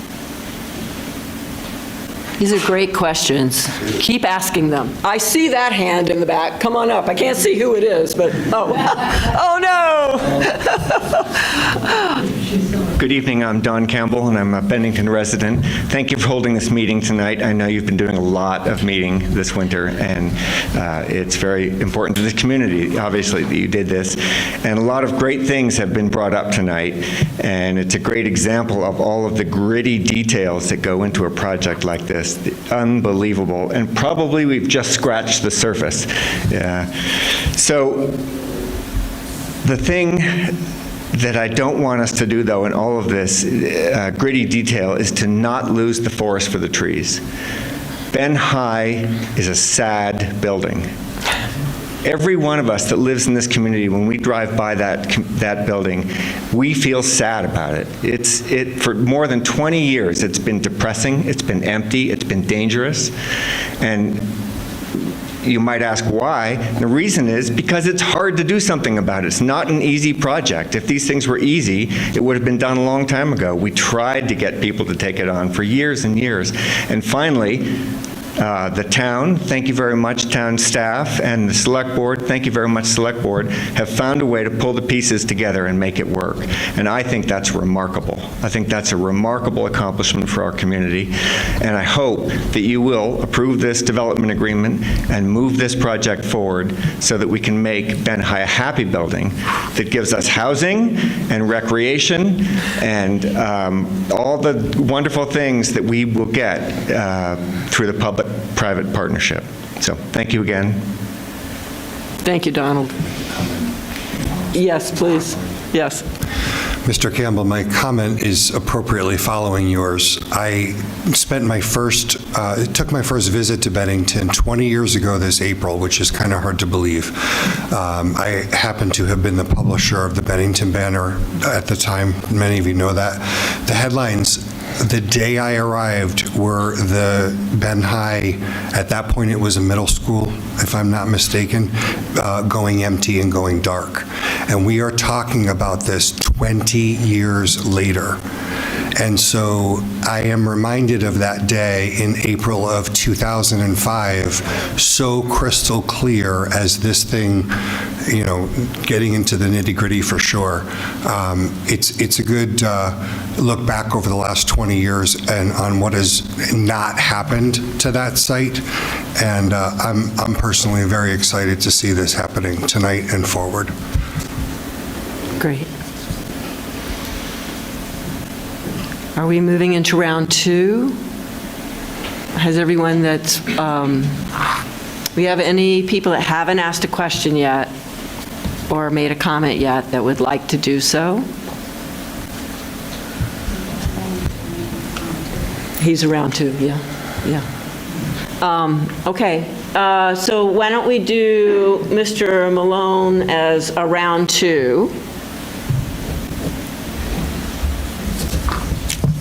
Thank you, Madam Chair. So the last question, Zach Hill responded that one of his calls, he had 40 people, most of which were lawyers. So there has to exist some kind of transaction structure, either a simple diagram, what would be simple for here, and documents, draft opinions. And when I look at the funding source schedule, they're asking the town to commit a lot of money in grants. I mean, the total grants that they list are $13 million. A lot of which come from the town, assuming the town gets those grants. But yet the owner contribution, the equity, is only under $2 million. And who knows in the structure how much of that they're actually pulling out earlier in terms of fees at closing. So they're asking the select board to participate in this in the town, but yet you're not getting the information as to what you're really being asked to participate in. So it doesn't seem to me that the select board actually has the information they need to approve this development agreement, because that development agreement obligates the town to participate in the transaction that they don't even have the detail on, basically. Okay. All right. So my follow-up question to Mr. Hale is, when is the town and the select board going to be given all these other documents that they're expected to live with for the next 20 years? And although we heard Mr. Hale say, someone say that when the deal closes, it's very secured, there's a lot of compliance that has to be met over all the years before the credits fully vest. So it's not really correct to say that it closes and it's a done deal. Well, it's a long deal. All right. So two basic questions. When is the town going to get all the rest of this information that they really need to have to understand whether the town wants to participate in it and dedicate all these grants to this as opposed to something else that might be more worthwhile? And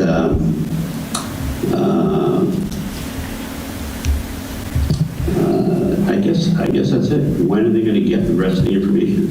And who is really taking the risk? Because it looks like the town's taking pretty much all the risk. All right. Thank you very much for your question. So I'm going to let Zach speak after me, but I do want to remind everyone that Zach did present the diagram to us a while ago, and it is very, very complicated, but the structure has been presented to us in the past. I do want to also correct something, and Zach can certainly speak. All of the grants that we're speaking about are pass-through grants that have already been awarded, so there's no risk to the town. We're not guaranteeing that those grants can be awarded. They have already been awarded, and we're not guaranteeing that that money's going to come in, because if it's not going to come in, Zach's not going to be able to close. So that risk, there's no risk there. And Dan, let me ask for clarification on that, Dan. Those grants were also awarded with this project? Yes, for this and the project. pieces of this project in mind? Absolutely, that's So there's another no good other point. use for this We money? cannot use those funds for anything else other than the Benn Hi project. Thank you. That's absolutely correct. So that's a very good point. And as far as the risk is concerned, our risk is extremely limited as far as the credits vesting, et cetera. Zach can talk to that. That's not something that we rely on for this project to get constructed. So, Zach, I know you'll want to speak some more, but the risk, it's almost embarrassing that our risk is so little, and Zach and his partners are taking on such an immense amount of risk. I think Dimitri talked about that before. There are folks that are not here tonight, but in addition to Dimitri, that did take very serious personal and professional risks to make the Putnam project happen. The difference between that project, and this project, there were 3 institutions that did that, and they all put their institutions on the line. This is one local company that's putting their entire livelihood on the line for this project to happen for this town. So, yeah, there's a huge amount of risk, but that man right there is taking it.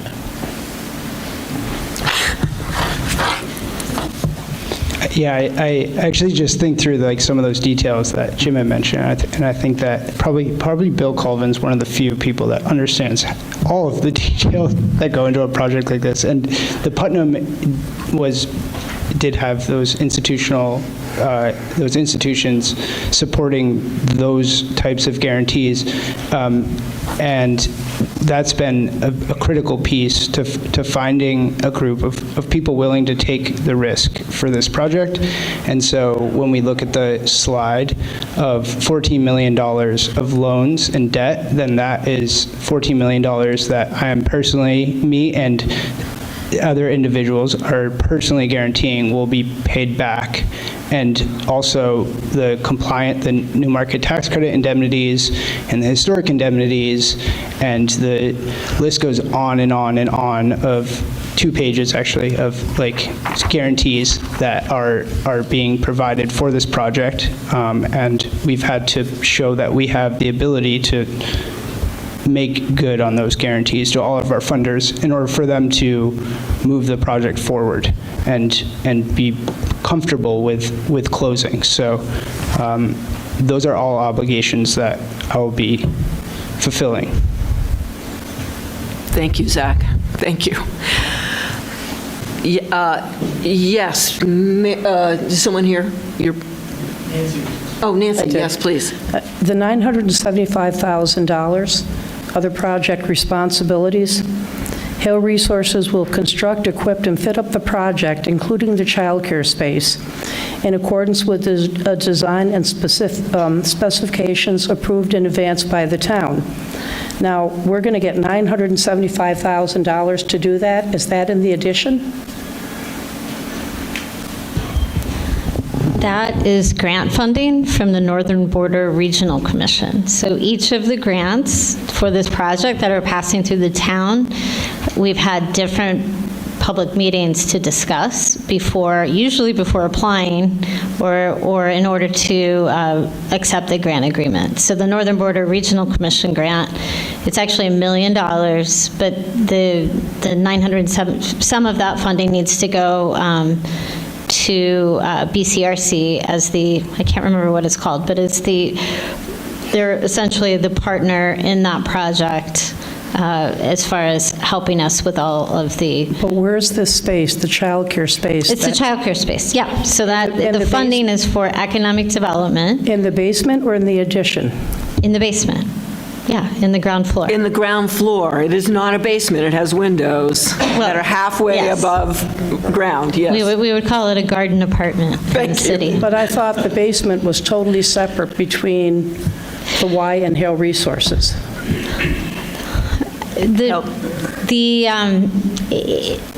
You mean the town? The town is not leasing the ground floor space, but the town is able to receive a grant through the Northern Border Regional Commission that's going to go to help fit up that space.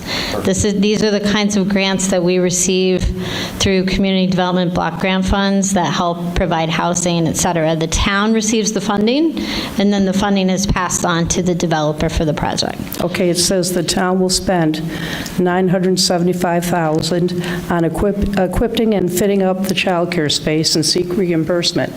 I don't understand why our town is involved down there. That was supposed to be between the town and the Y. I mean, the Y and Hale Because Resources. This is the That's what I was pass-through, just saying, right? that the town, we brought that to a meeting here Yes, you were to there. apply for a Northern Border Regional Commission grant, which we received, that's going towards that childcare space. So even though we won't run the childcare space, we are helping to provide that funding because it's flowing through the town in the form of a grant. So the reason the town is named is because the money flows to the town. It's one of those pass-through grants that we've talked about. So the town is named because the town, it's a grant that the municipality needed to apply for to use for this specific purpose, which is a child care center. So the town is named because the grant flows through the town, even though we will have nothing to do with the child care center. Right. And we've Just done like that for many institutions. We also, for example, applied for funding through the Community Development Program for the affordable housing and some of the historic preservation. And so we have a $1.25 million grant. Again, we aren't going to be managing the housing or building the housing, but we are helping to secure funding that will then go to the Hales for that. That's part of the partnership. Thank you, Sharon. Thank you. Questions? Mary? Yes. And then Jackie. I have two quick. Well, come on up so Cat TV can catch you. Mary Ryan, Bennington. Two quick questions. There's a gymnasium. Who's going to be responsible for that? Is that the town? So, and your other question? My other question is, what is the total cost of this project for the town? Thank you. Thank you. Great questions. So the gymnasium is part of the recreation space that the town of Bennington will lease, and the YMCA will operate under a management agreement. So town leases, YMCA operates. We will also be doing the building maintenance, like cleaning the floor, et cetera. So I don't know if that's what your question was, but that's how that space will be operated and maintained. Before you go, is part of the maintenance fee that we're paying that goes towards maintenance of the gym floor? Yes, so that 25,000 is to pay for additional staff and supplies to do the necessary maintenance on the 27,000 square feet. Yeah. So then the total cost to the town for construction, as we've pointed out, is $3.4 million. As we mentioned, most of that is from fund balance, from reimbursements for ARPA expenditures to cover our payroll and benefits. And then there's a $20,000 of additional funding for that, and the value of the senior center. So that's the total investment in the sources of those funds for the town's investment. And we did. That's what we discussed earlier, so that has not changed. And that slide is in the packet that we have. Yep. Online now, right? Thank you. Great. Jackie?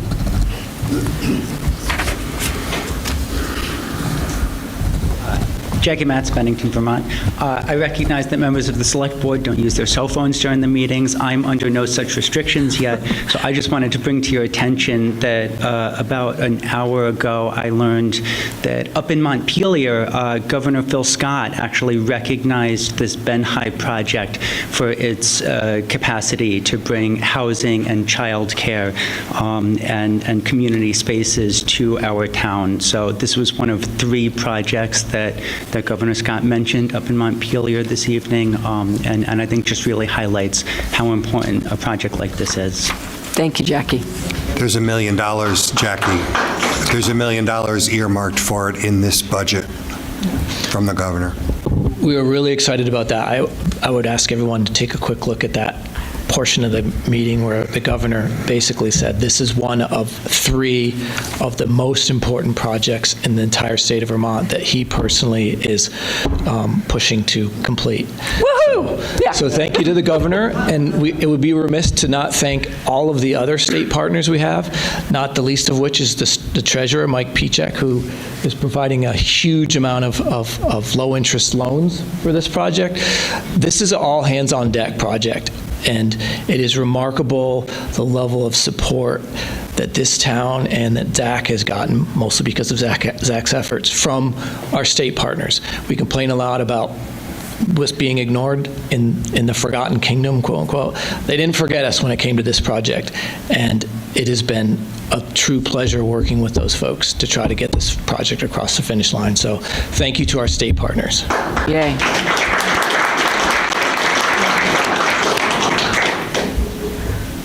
Did you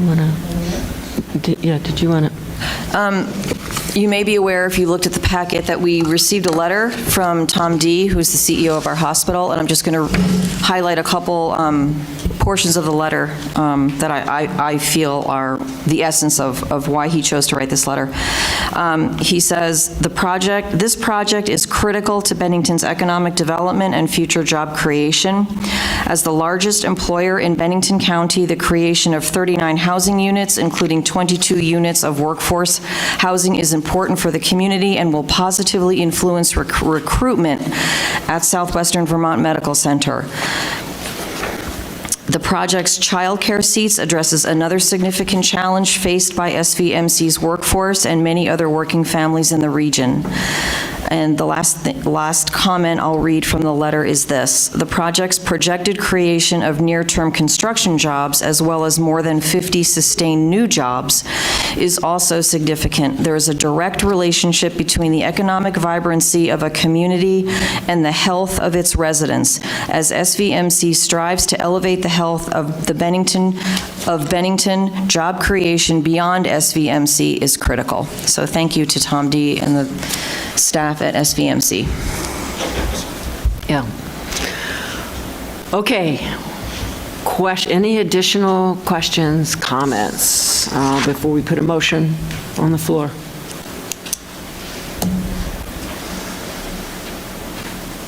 No? I just want to thank everyone again for coming tonight and showing all this support. So it's been a long road that we are getting near the end of, and I'm really excited about this project and actually getting to start the work and bring this vision to life, and I'm really confident this is going to completely change downtown Bennington. So thank you for everyone that's been involved and all of the support. I really, really appreciate it, and I couldn't have done it without you. So thank you. Thank you. All right, I think we're looking for a motion to authorize the town manager to sign the amended development agreement. That's what I was going to say. I've got more questions. I didn't know we were wrapping up this quickly. The contract talks about our town having... I thought you were getting ready to call for a vote. Well, I was, but go ahead. The contract talks about our town entering some type of net metering project for the Benn Hi. You want to talk about that? Yeah, that's the net meterings in relation to the solar that'll be on the roof of the property. We've never discussed this, how it is going to impact the taxpayers or our costs. It wouldn't impact the taxpayer. It would be something that I go to the Public Utility Commission, GMP, and get an agreement with them to provide them with electricity that will be put into the grid. Well, I think the board... It's on Zach, it's on the development, and it actually reduces his electric costs, so it's a good thing. But it has nothing to do with the town. We're a leasee. Zach, there's still only 3 handicap parking spaces in the lot? I don't know off the top of my head. And is there any playground equipment that's going to be added out behind your apartment house for the kids? No, they actually specifically said it'd be better to just be grass. And what about the construction in the addition? You're going to have about 2,700 square feet. Are all your utilities going to be totally separate from the rest? Yeah, there'll be meters for everything separately. No, but I'm talking your water and sewer, heat, and electric. That's all going to be totally separate from the rest. Yeah, that's right. The cost to create each apartment, or the cost per apartment? The cost for there's 2 different units. Well, the average cost. Yeah. To create an apartment. Well, it's quite high. It's like a little over $600,000. $600,000 for each apartment. Yeah, that's right. I would note that this is a very unique project with costs like the brownfield revitalization that we need to do and the flood proofing that we need to do. And we're also making a geothermal.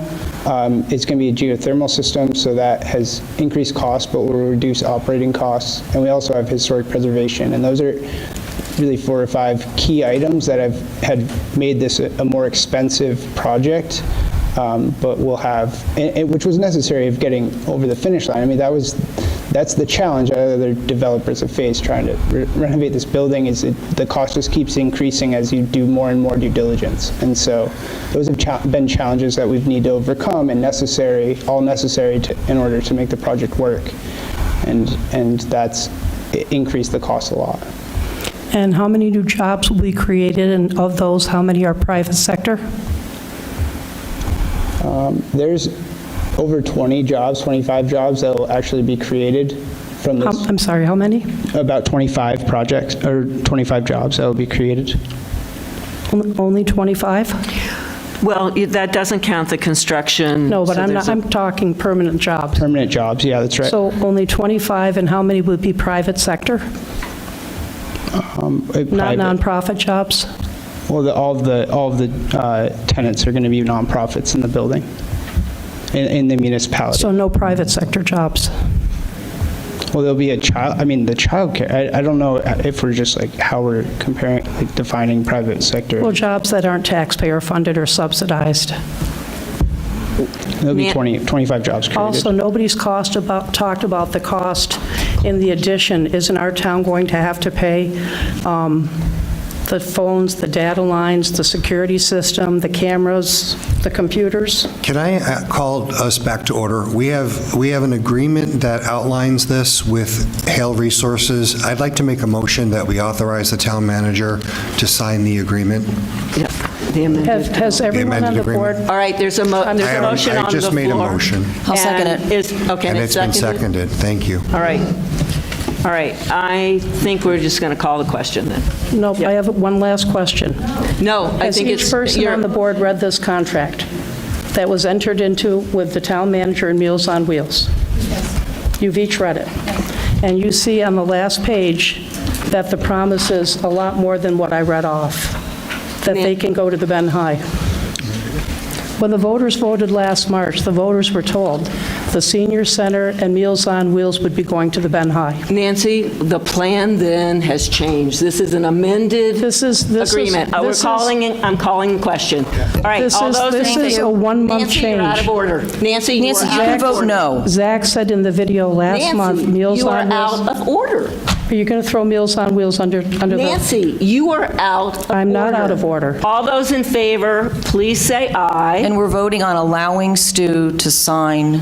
Yes. Thank The you. amended agreement. The amended That was my Authorize the motion. town manager to sign the amended development agreement. Thank you. All those in favor, please say aye. Aye. Thank you. All those opposed, please say no. No. Any abstentions? All right. Thank you very much. The ayes have it. Thank you. Yeah.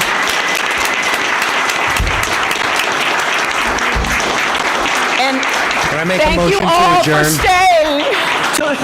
I make a motion that we adjourn. Oh, thank you. Yeah. Okay. All those in favor, please say aye. Aye.